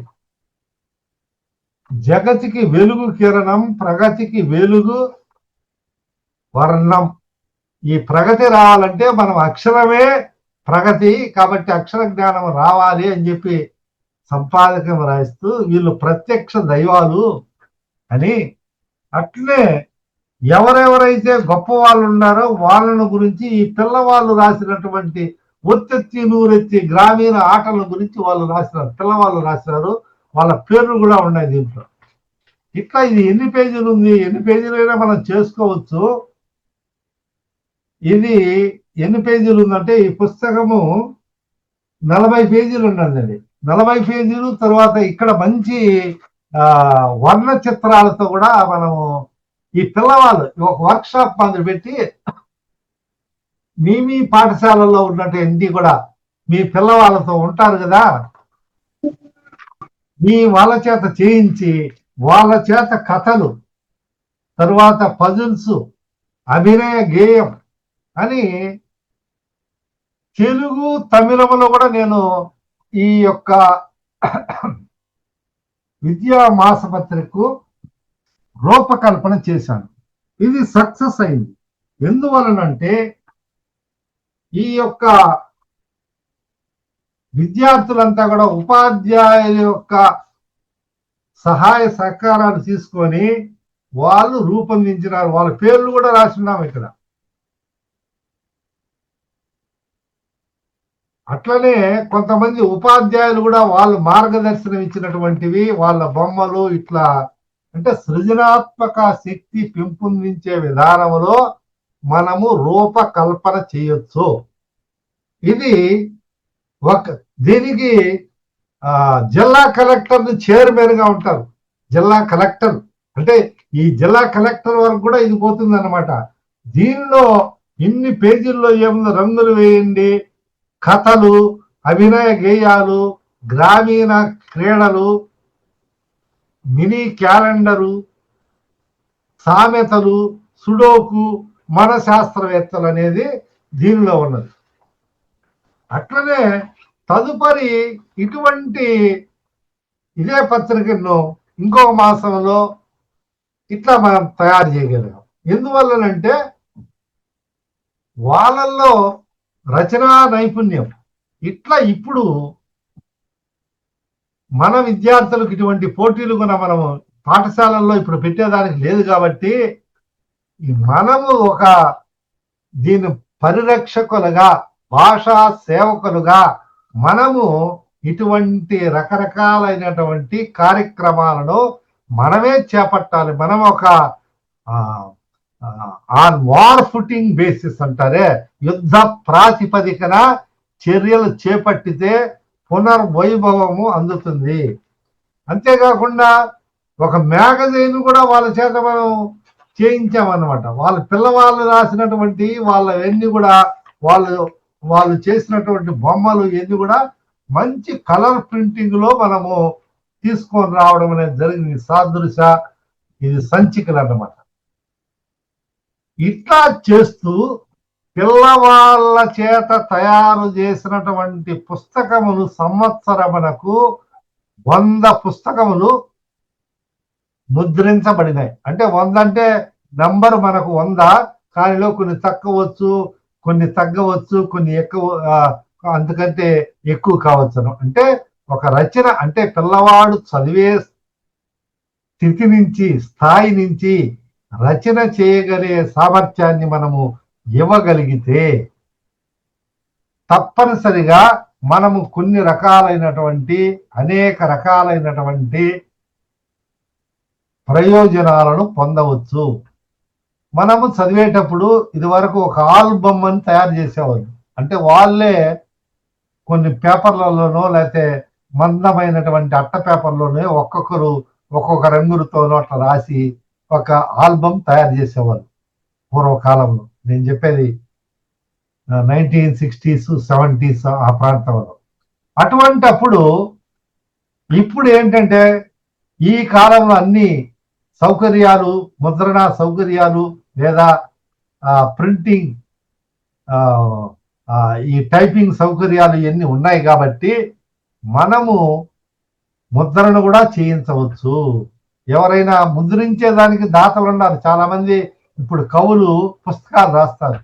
ఏంది వాళ్ళ ఉద్యోగానికి వాళ్ళ ఖర్చుకే సరిపోతుంది. కొన్ని వేలు పెట్టి చేయాలంటే వాళ్ళ వాళ్ళ కుటుంబ పోషణ చేసుకుంటూ చేయలేనటువంటి స్థితిలో ఉన్నారు. డబ్బులు ఉన్నటువంటి వాళ్ళేమో వాళ్ళు రాయలేరు,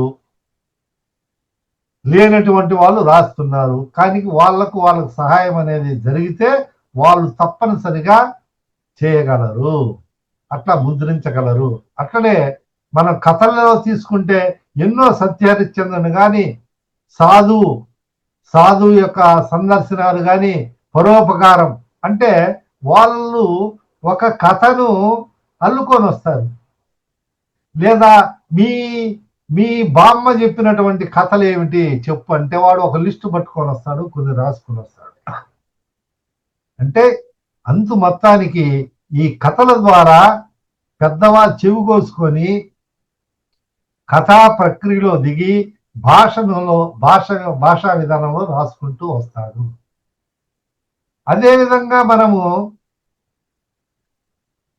బాలికా విద్యను కూడా మనం ప్రోత్సహించాలి. ఇప్పుడు చాలా మంది బాలికలు ఇంటి దగ్గరనే వాళ్ళు డ్రాప్ అవుట్ కావడం, మధ్యలో పాఠశాల వదిలేసిపోవడము, ఆ పాఠశాల వదిలేసిపోయిన తర్వాత వాళ్లకు చదువు చెప్పేది ఇవన్నీ లేకుండా ఉంటే వాళ్ళ కోసం కూడా మనం ప్రత్యేకమైనటువంటి ప్రభుత్వం వాళ్ళు కూడా అనీత విద్యా కేంద్రాలని తెరిచినది. వాళ్ళ పుస్తకాలు కూడా ఉచితంగా అందజేశారంటే ఆ అనీత విద్యా పుస్తకాలు మాత్రం ఆ లోకల్ ప్రాంతీయ భాషల్లోనే ప్రింట్ ముద్రించబడతాయి కాబట్టి అవన్నీ సులభంగా అట్లా కూడా నేర్చుకోవచ్చు.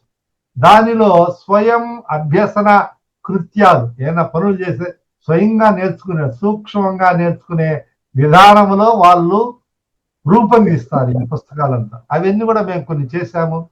యూనిసెఫ్ వాళ్ళు కూడా దీనికి ఎంతో సహాయ సహకారాలు అందించింది. అటువంటి పుస్తకాల ద్వారా ఉన్నారు. అంటే తదుపరి ఇప్పుడు ఆల్టర్నేటివ్ సిస్టమ్ ఆఫ్ ఎడ్యుకేషన్ అంటే ఈ ధీటైనటువంటి మామూలుగా ఆ నియత విద్యకు ధీటైనటువంటి అనీత విద్యా విధానాన్ని కూడా ప్రవేశపెట్టారు. ఓపెన్ స్కూల్ సార్వత్రిక పాఠశాలలు అనేది కూడా ఈనాడు ఉన్నాయి. బాలికలకు విద్య అవసరమా అని నేను ఇదివరకు ఒక ఆర్టికల్ రాసిన ఆంధ్ర ప్రబోధన జ్యోతులు అన్నమాట. కావాలి, ఎందుకంటే ఆమె ఒక స్త్రీ నేర్చుకుంటే ఆ కుటుంబం అంతా అందరూ విద్యావంతులు అవుతారు. ఆ ఒక గ్రామం ఒక కుటుంబం అయితే ఆ గ్రామం అయితే ఆ పల్లె, ఇట్లా ఆ జిల్లా ఇవన్నీ అవుతుందని మనం విన్నాం. అంతేకాకుండా ఆమెకు ఆ పిల్లవాళ్ళు కానీ కుటుంబ వ్యక్తులు కానీ పిల్లవాళ్ళు బాగా బాగుపడాలని కాబట్టి అసలు ఎత్తుకుంటే మన భారతీయ సంస్కృతి కానీ పరిరక్షణకు ఎవరి వల్ల నిలబడిందంటే స్త్రీలేనే చెప్పాలి, మహిళలే. వాళ్ళే ఇంట్లో అన్ని చేయడము చందనం అనేది చేస్తూ ఉంటారు. ఆచార వ్యవహారాలు కానీ పండుగలు కానీ ఇవన్నీ వీళ్ళంతా మగవాళ్ళు వచ్చి అక్కడ ఉత్సవ విగ్రహాలుగా ఉన్నట్లు అనేది కూడా చెప్తా ఉంటారు. అంటే నేను వాళ్ళను తగ్గించడం లేదు, అంటే వాళ్లకు మనము వెలుగునిస్తే వాళ్ళు దాన్ని ప్రకోపింప చేస్తారు, ఇది వాస్తవం కూడా. కాబట్టి ఇటువంటి రకరకాలైనటువంటి మీరు పోటీలు చిత్రమైనటువంటి ఈ కథల్ని చిత్ర రూపంలో మీరు తయారు చేయండి, తప్పేముంది. ఒక చిత్రం వేసుకున్నామంటే వాళ్ళు వేసుకున్నారు. వివిధ రకాల చిత్రాల ద్వారానే ఇప్పుడు ఐకమత్యమే బలం అనే దాన్ని 4 ఎద్దులు వేస్తా ఉంటారు, అవి మేస్తా ఉంటాయి, కొట్లాడుకున్నట్టు ఒక బొమ్మ వేస్తారు, పుల్లు ఇచ్చినది, అది ఎన్ని 4 పోస్తే అది పారిపోయినది, ఈ వేరే చోటకు పోయినది, ఇట్లా బొమ్మ రూపంలో కూడా రకరకాలైనటువంటివి వేస్తారు. కాబట్టి మనము వాళ్ళకి ఇతివృత్తం ఇచ్చి వాళ్ళను మన తరువాత దేశభక్తి అన్నటువంటి శివాజీ కథలు కానీ దేశానికి త్యాగం చేసిన వాళ్ళ గురించి కానీ మనం తెలియజేయాలి. త్యాగే నైకే అమృతత్వ మానసు, ఎవరైతే త్యాగం చేస్తారో ఆ త్యాగ బుద్ధి ఉన్నటువంటి వాళ్ళకి యోగం ఉంటుంది, యోగ్యత కూడా లభిస్తుంది. కాబట్టి త్యాగం అనేది మనం నేర్పించాలా. వాడే స్వార్థాన్ని వీడి స్వార్థ బుద్ధి వీడి త్యాగ బుద్ధిని మనం నేర్పించగలిగినట్లయితే, విలువలతో కూడినటువంటి విద్యను మనం వాళ్ళకు ప్రోత్సహించినట్లయితే అటువంటి దాని మీద ఒక ప్రాతిపదిక, వాళ్ళలో ఒక భవనానికి పునాది గట్టిగా మనము వేసిన వాళ్ళం అవుతాం. తదుపరి వీళ్ళకు బహుమానాలు చిన్నవి కానీ ఏమైనా ఇవ్వచ్చు. మరి సిపి బరువునటువంటి వారు, విదేశీయులటువంటి వారు మన దేశానికి వచ్చి ఈ తెలుగు భాషకు సేవ చేశారు. నిఘంటువు రాశారు, ఆ వేమన పద్యాల గురించి వ్యాఖ్యానాలు రాశారు, Telugu to English, English to Telugu డిక్షనరీలు రాశారు, ఎంతో సేవ చేశారు. వాళ్ళను మనము స్మరించుకుంటున్నాం. అటువంటి నిఘంటువులు ఇవ్వండి, శబ్ద రత్నాకరం ఏంది, శంకర నారాయణ నిఘంటు ఇవ్వండి, ప్రాసాక్షర ఫలకోశం ఇవ్వండి, ఏదో ఒక చిన్నది, ఏదో ఒకటి చిన్న పుస్తకం ఇస్తే వాళ్ళు నాకు ప్రథమ బహుమతి లేదా రెండవ బహుమతి, ద్వితీయ బహుమతి అని వాళ్ళు జీవితాంతం గుర్తించుకుంటారు. అవి భద్రంగా ఎత్తి పెట్టుకుంటారు, ఉపయోగించుకుంటారు అనమాట. అట్లా మనము ఈ కథల ద్వారా, తర్వాత ప్రోత్సాహాల ద్వారా, పద్యాలు, అట్టనే నేననేది తోలు బొమ్మలాట, నాటకాలు, ఒక నాటకం కూడా వేయడం అనేది ఆ పిల్లవాళ్ళకి నేర్పితే తెలుగు పద్యాలు, తర్వాత ఎన్ని డైలాగ్స్ ఎన్ని నేర్చుకొని పాఠశాలలో ఏమనండి వార్షికోత్సవం లేదా గ్రామాలలో వేయించండి. ఇంకొకటి నేను చెప్పబోయేది ఏంటంటే, పాఠశాలలో వాళ్ళు ఒప్పుకోలేదు, చెందలేదు అన్నారు. మనమే ఆ ఊర్లో ఉన్నటువంటి కొంతమందిని ప్రోగు చేసి, కొంతమంది విద్యార్థులను ఉత్సాహపరులను ఒక చోట చేర్చి మీరు తెలుగు బోధన చేయగలిగితే, ఎవరి చేత అయినా మనము అటువంటి ప్రయత్నం మనం కొనసాగించగలిగితే తప్పనిసరిగా దాన్ని చూసి మొట్టమొదట నలుగురే విద్యార్థులు ఉండవచ్చు, తదుపరి ఎక్కువ మంది వచ్చేదానికి కూడా ఆస్కారం ఉంది. ఎప్పుడైతే దీని యొక్క ప్రయోజనం తెలుసుకుంటా ఉంటారో అప్పుడు వాళ్ళే పోయి పిలుచుకొని వస్తూ ఉంటారు. పాఠశాలకు మేము ఒక ప్రయోగం చేశాము. పాఠశాలకు పిల్లవాళ్ళు రావడం అనేది ఏంటంటే, ఒకటి ఉపాధ్యాయులు చెప్పడం లేదనో, లేదా కొంతమంది పాఠశాలకు అయిష్టంతో వాళ్ళ మధ్యలో, ఆ విధంగా వాళ్ళను మనము జత చేసి ఒక వాలంటీర్ సిస్టమ్ గా మనం ఏర్పాటు చేస్తే ఇదే ఒక ఆల్టర్నేటివ్ సిస్టమ్ అన్నమాట. అక్కడ ఉపాధ్యాయులు కాదు, మనమే ఇక్కడ సమాంతర వ్యవస్థ అంటారే, ఆ విధంగా కొంతమంది ముందుకు వచ్చి చేస్తే, ఒక మండలంలో ప్రయోగాత్మకంగా ఒక 5-6 చోట్ల చేస్తే దీనికి ఎంతో భవిష్యత్ అనేది ఉంటుంది తప్పనిసరిగా. ఈ గ్రంథాలయాలకు కూడా మనం ఎన్నో రకాలైనటువంటి పుస్తకాలను వీటంతా మనము ఇవ్వాలి. అట్టే కేంద్ర సాహిత్య అకాడమీ వాళ్ళకు కూడా మన ప్రయోగాలు పంపితే వాళ్ళు కూడా ఇది చాలా బాగుంది ఉన్నటువంటిది, వాటిని ప్రోత్సాహాలు కూడా ఇచ్చేదానికి కూడా ఉందన్నమాట. అంటే స్వచ్ఛంద సేవా సంస్థలు, ఈ భాషా వికాస సంస్థలు, ఇవన్నీ కూడా మనము వినియోగించుకోవాలి. ఊరు కూర్చొని ఇదంతా ఏమైందంటే లేదు, ఏదో ఒకటి ఒక చిన్న ప్రయత్నం, ఒక యజ్ఞంలో మనం కూడా ఒక సమితి మాదిరి మనం తయారవుతాము, మనం చెయ్యాలి అని మనం చేయాలన్నమాట. ఆ విధంగా చేసినట్లయితే ప్రయోగాలు సత్ఫలితాలు వస్తాయి. అంతేకాకుండా మనము ఒక పరిశోధనాత్మకమైనటువంటి, ఇప్పుడు మనం అనుకున్నటువంటి కూడా ఈ ఒక పరిశోధనాత్మక దృక్పథంతో ఒక చిట్టి పరిశోధన కానీ, ఒక ఈవెన్ పెద్ద పరిశోధనలు అనే కథల మీద కూడా జరుగుతున్నాయి, పిహెచ్డీలు కూడా పొందినటువంటి వాళ్ళు ఉన్నారు. కాబట్టి ఆ మార్గ నిర్దేశకత్వంలో కొన్ని ఉపాధ్యాయుల ద్వారా కూడా మనం ఇటువంటి పరిశోధనలు, చిట్టి పరిశోధనలు లేకపోతే వాళ్ళు చేయించగలిగితే చాలా చక్కగా ఉంటుంది.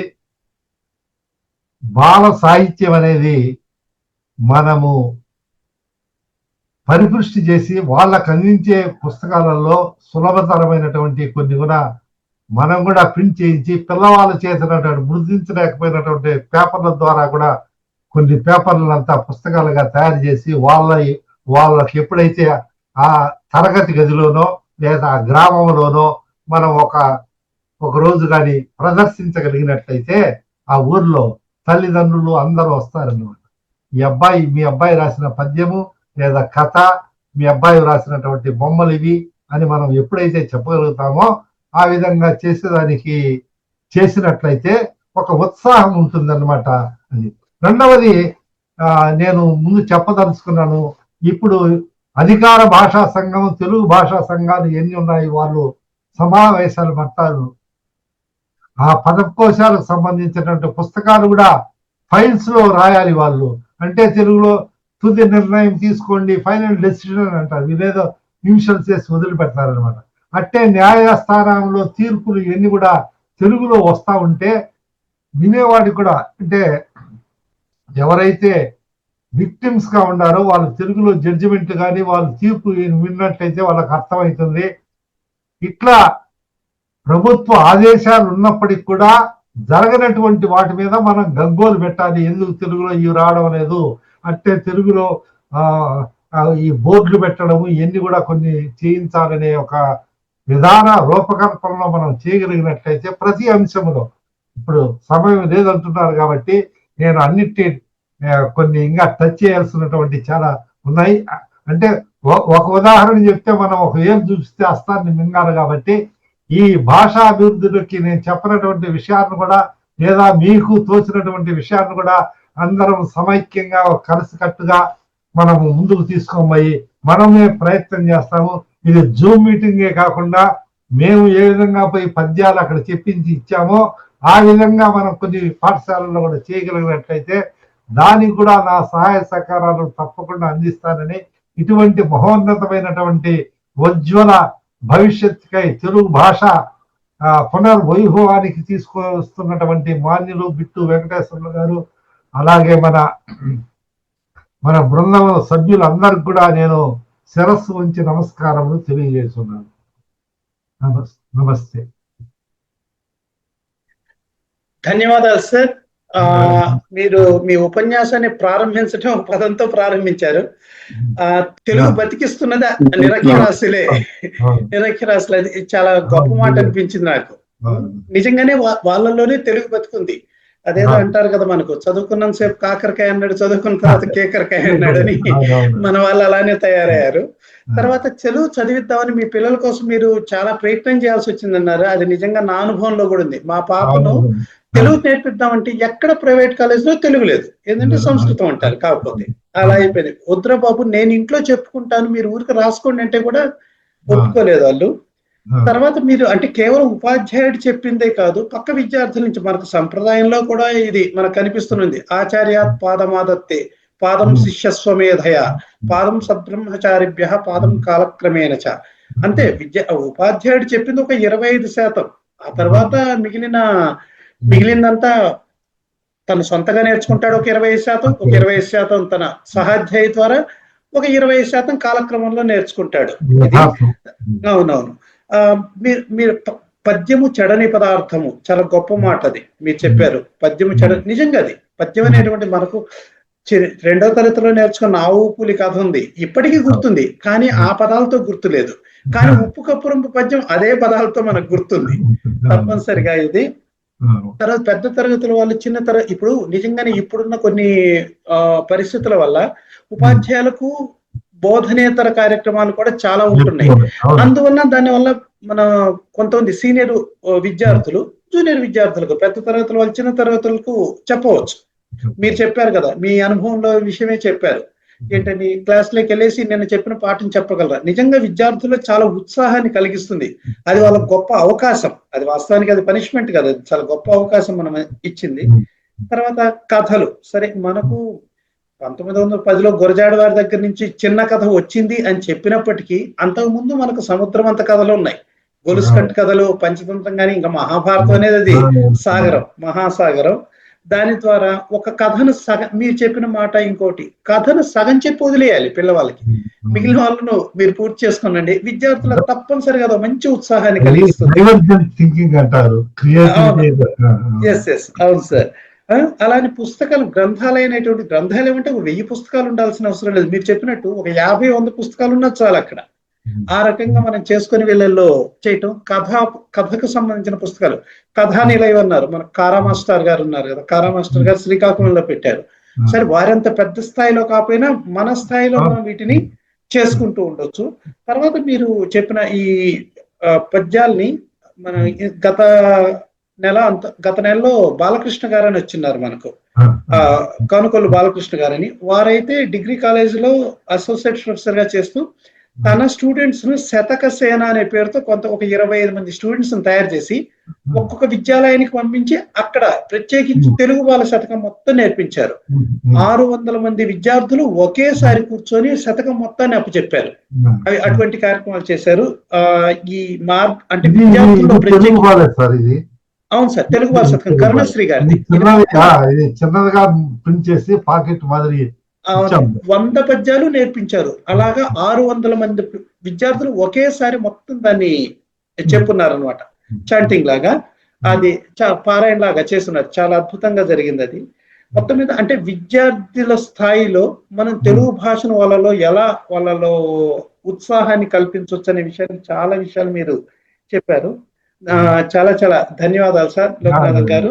తర్వాత మన ఇప్పుడు సమూహంలో ఇందాక నుంచి అవార్ శ్రీధర్ బాబు గారని, తర్వాత కొంతమంది వచ్చినారు. ప్రత్యేకించి గౌరీభట్ల బాలముకుంద శర్మ గారు, వీరు ప్రత్యేక వీరు చాలా ప్రసిద్ధమైనటువంటి అవధానులు. వీరు గౌరీభట్ల బాలముకుంద శర్మ గారు. వారి విశేషం ఏంటంటే వారు 108 రోజులు వరుసగా 108 అవధానాలు చేశారు. దాంతోపాటు అవధానంలో కూడా ఎన్నో ప్రక్రియలు, అంటే మనం దత్తపదికి, సమస్యాపూరణానికి ఇలా ఇన్ని పద్యాలు వద్దు, అన్నిటి కూడా ఒకే పద్యంలో వారు పూర్తి చేశారు చాలా గొప్పగా. తర్వాత శతఛంద గణాధిపం అని 100 విభిన్న ఛందస్సులతో 108 ఛందస్సులతో వారు సంస్కృతంలో ఒక దీన్ని కూడా శతకాన్ని కూడా రాశారు. గౌరీభట్ల బాలముకుంద శర్మ గారు ఈ రోజు మనకు వేదిక మీద ఉన్నారు. మిత్రమా, మీరు కాసేపు స్పందించగలరా? ఈ రోజే ఒక అవధానానికి వెళ్ళి నారాయణం బాలసుబ్రహ్మణ్యం గారి అవధానానికి పోయి ఇక్కడ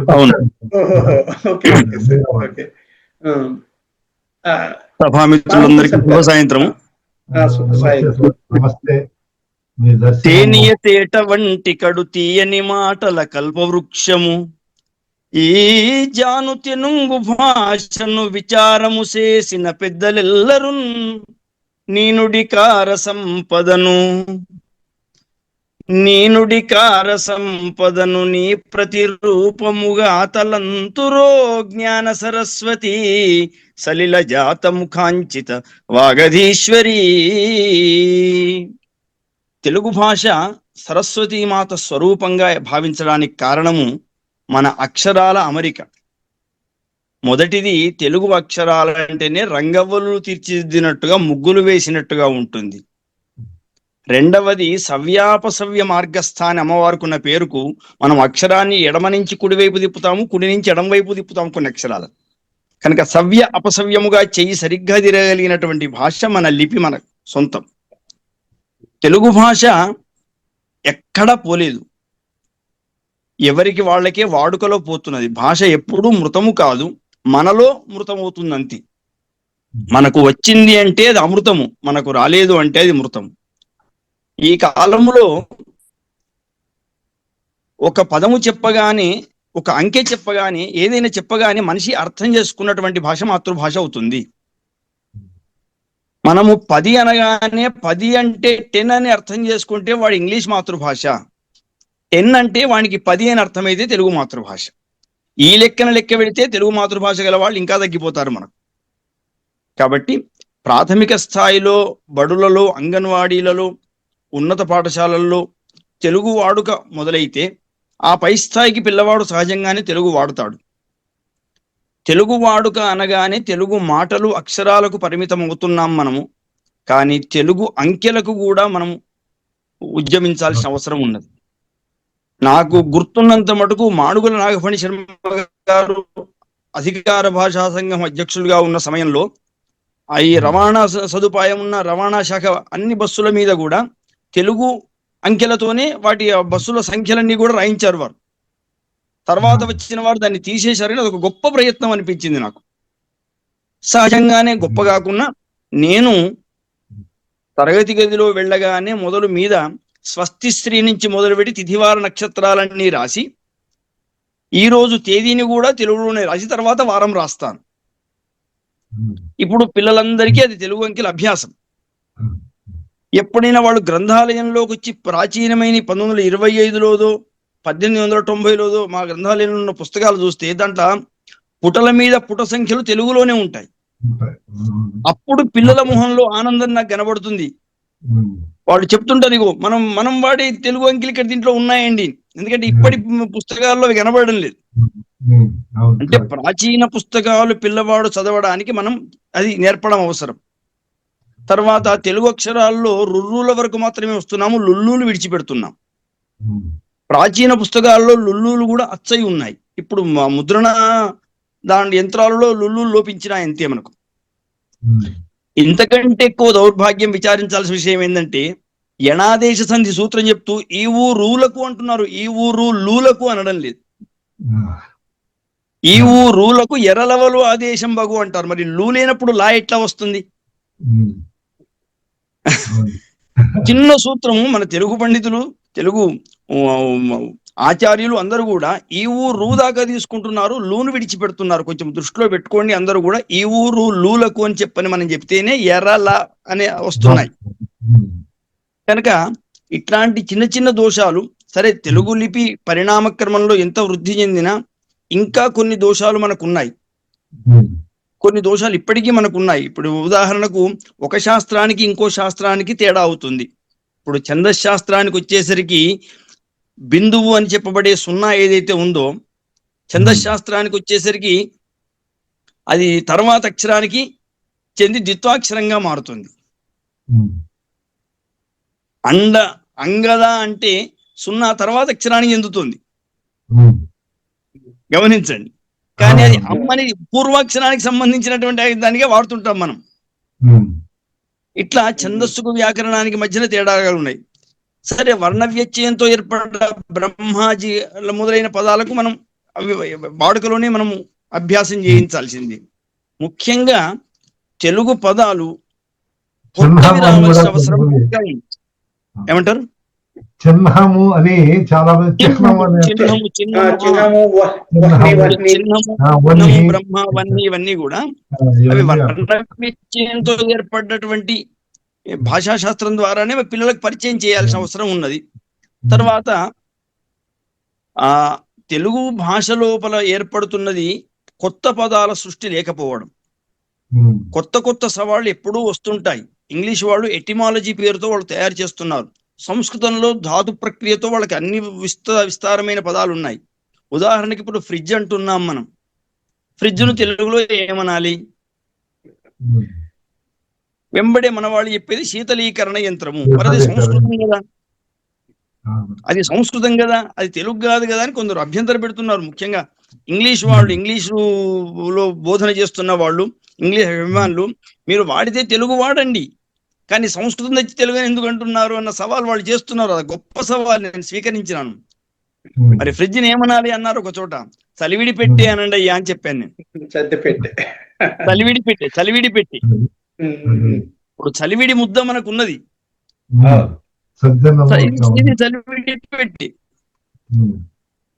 అంటే కొన్ని పదాలను మనము తయారు చేసి అది పండిత లోకంలో చర్చ చేసి అది వాడుక లోపలికి తీసుకుని వస్తుంటే, వాడుక లోపలికి రావడం ఎట్లా? ఇప్పుడు మిత్రులు మాట్లాడినట్టుగా కథలు వస్తున్నాయి, కథానికలు వస్తున్నాయి, కవితలు వస్తున్నాయి, పద్యాలు వస్తున్నాయి.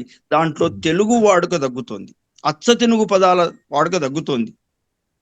ఇప్పుడు అచ్చ తెలుగు అవధానం కూడా ఇప్పుడు సుబ్బలక్ష్మి గారు, కొంతమంది శ్యామలానంద అవధానాలు ఉన్నాయి. ఇప్పుడు అచ్చ తెలుగు అవధానం అనేసరికి ధారణ పూరణ అటువైపు ఏకాగ్రత ఉంటుంది, కానీ తెలుగు పదాల మీద ఏకాగ్రత మనకు కుదరడం లేదు.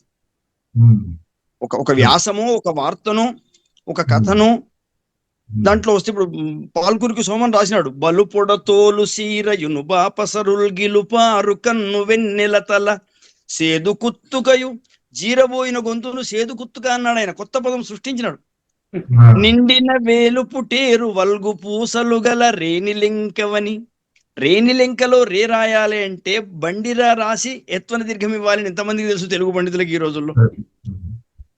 జాను తెనుంగున విన్నవించెదన్ వలపు మదిందలిర్ప బసవా బసవా బసవా వృషాధిపా. అచ్చ తెలుగు పదాలు మనకు తిక్కన గారి భారతంలో కనబడుతుంటాయి. ఇట్లా అనవుడు కృష్ణుడిట్లని, ఆధృత రాష్ట్రుడు నట్టివాడ, ఎంత చిన్న చిన్న పదాలు వేసినారు చూడండి. అన, అప్పుడు, కృష్ణుడు, ఇట్లు, అని. అంటే ఛందస్సు శాస్త్రము పిల్లలకు అవసరమే, భాషా జ్ఞానం పిల్లలకు అవసరమే. ముఖ్యంగా భాషా జ్ఞానం పెంపొందాలి అంటే పద బంధము బాగా, పద జ్ఞానం బాగా ఏర్పడాలి. ఇప్పుడు ప్రభుత్వాలు ఒక మంచి సౌకర్యము మన భాషావేత్తల ద్వారా తీసుకొచ్చినాయి. నిఘంటువుల పేరుతో ప్రతి తెలుగు వాచకంలో ప్రతి తరగతిలో కూడా వెనుకకు పదకోశాలు అర్థాలు ఇచ్చినారు, అర్థాలు వ్యుత్పత్తి అర్థాలు ఇస్తున్నారు. కానీ ఎంతమంది వాటిని చదివిస్తున్నాం పిల్లలతో? ఏదో అర్థం వెతుక్కోమంటున్నాం. సైన్స్ కూడా నేను ఒక పారితోషిక పదం రాస్తున్నాను స్వామి. సైన్స్ లో కూడా తెలుగులో పెట్టున్నారు. నాకు తెలిసిన ఉపాధ్యాయ మిత్రులు ఉన్నారు, అచ్చ తెలుగు పదాలతో ఫిజికల్ సైన్స్, బయో సైన్స్ వాళ్ళు చెప్పగలుగుతారు. ఈ పనికి మాలిన ఇంగ్లీష్ మీడియం వచ్చి వాళ్ళు బాధపడుతున్నారు, మా పదాలు మర్చిపోతున్నామండి. ఇప్పుడు వెన్నెముక గల జంతువులు, వెన్నెముక లేని జంతువులు అనేది వర్టిబ్రే నాన్ వర్టిబ్రేగా అయిపోయింది. శిలీంధ్రాలు అనే పదం పోతున్నది. ఇప్పుడు షేరు అనే పదం తెలంగాణ ప్రాంతంలో వాడదు. మాండలిక పదాలు అయితే అన్ని మృగ్యమే అయిపోతున్నాయి. రాయలసీమలో కావచ్చు, తెలంగాణలో కావచ్చు, కోస్తాలో కావచ్చు, ఆంధ్రాలో కావచ్చు. వాడుక పదాలను తీసుకుని రావాలి. అచ్చ తెలుగు పదాలు దొరకాలంటే రవ్వా శ్రీహరి గారు అన్నట్టు పల్లెటూళ్ళకి వెళ్ళండి అయ్యా, ఆయన చెప్తాడు దాన్ని తెలుగులో ఏమంటారు అంటాడు. పల్లెటూళ్ళలో ఉన్న మనము విద్యా వినయ సంపన్నులు కాదు అని అనుకునే, విద్యా సంపన్నులు కాదు, విద్యకు దూరమైన వాళ్ళు, నిరక్షరాస్యులు అనుకునేటువంటి పల్లె జనులు ఇప్పటికీ మనకు తెలుగులో దొరకని పదాన్ని వాళ్ళు చెప్తారు. కనుక మనము జనము వాడుకలో ఉన్న పదాలను పరిశీలించడము, నిఘంటువులను చదివించడము.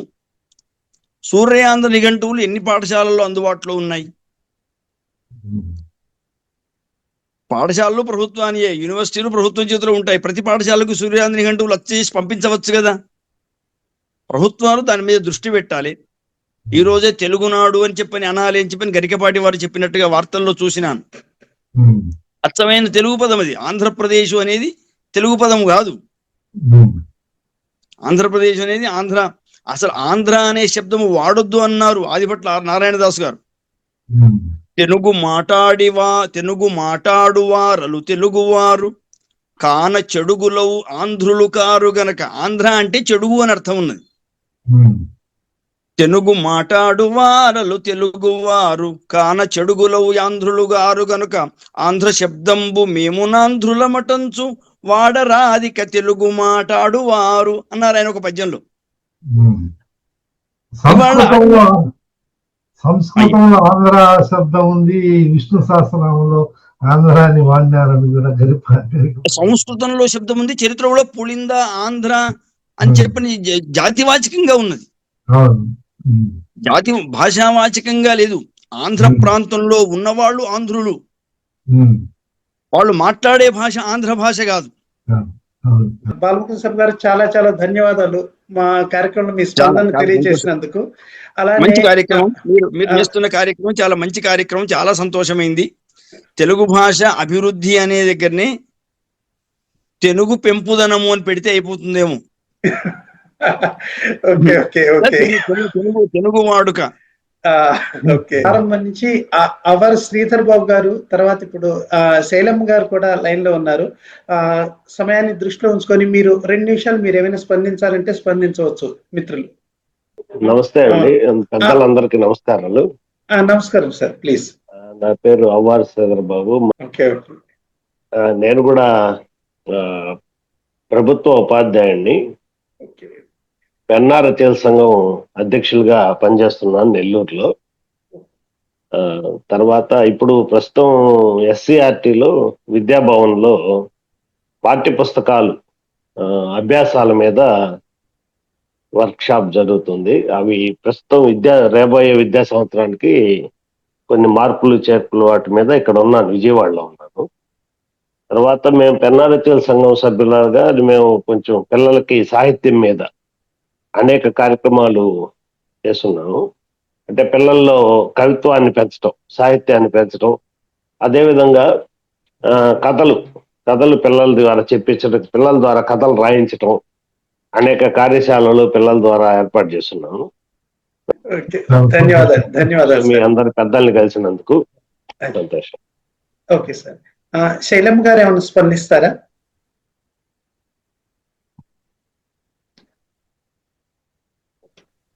మాస్టర్ నమస్తే. నమస్కారం అమ్మా. నమస్కారం. వేదిక మీద ఉన్నటువంటి పెద్దలందరికీ కూడా నమస్తులు. మన తెలుగు భాషకు సంబంధించి తెలుగు భాష వ్యవహర్తలు అందరూ ప్రయత్నాలు చేస్తానే ఉన్నారు.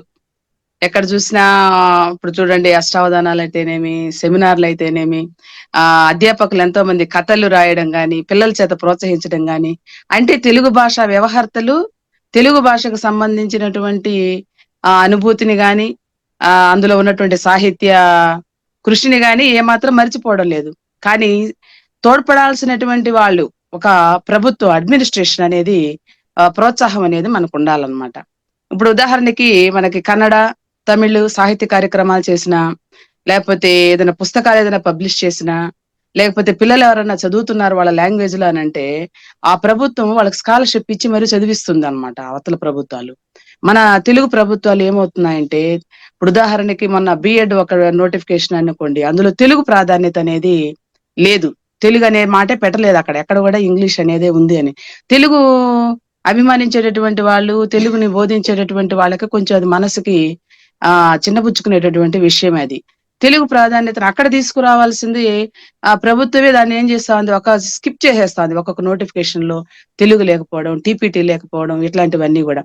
అప్పుడు తెలుగు పట్ల చదవాలనేటటువంటి ఆకాంక్ష రాబోయేటటువంటి జనరేషన్స్ కూడా ఉండదన్నమాట, తగ్గిపోతుంది.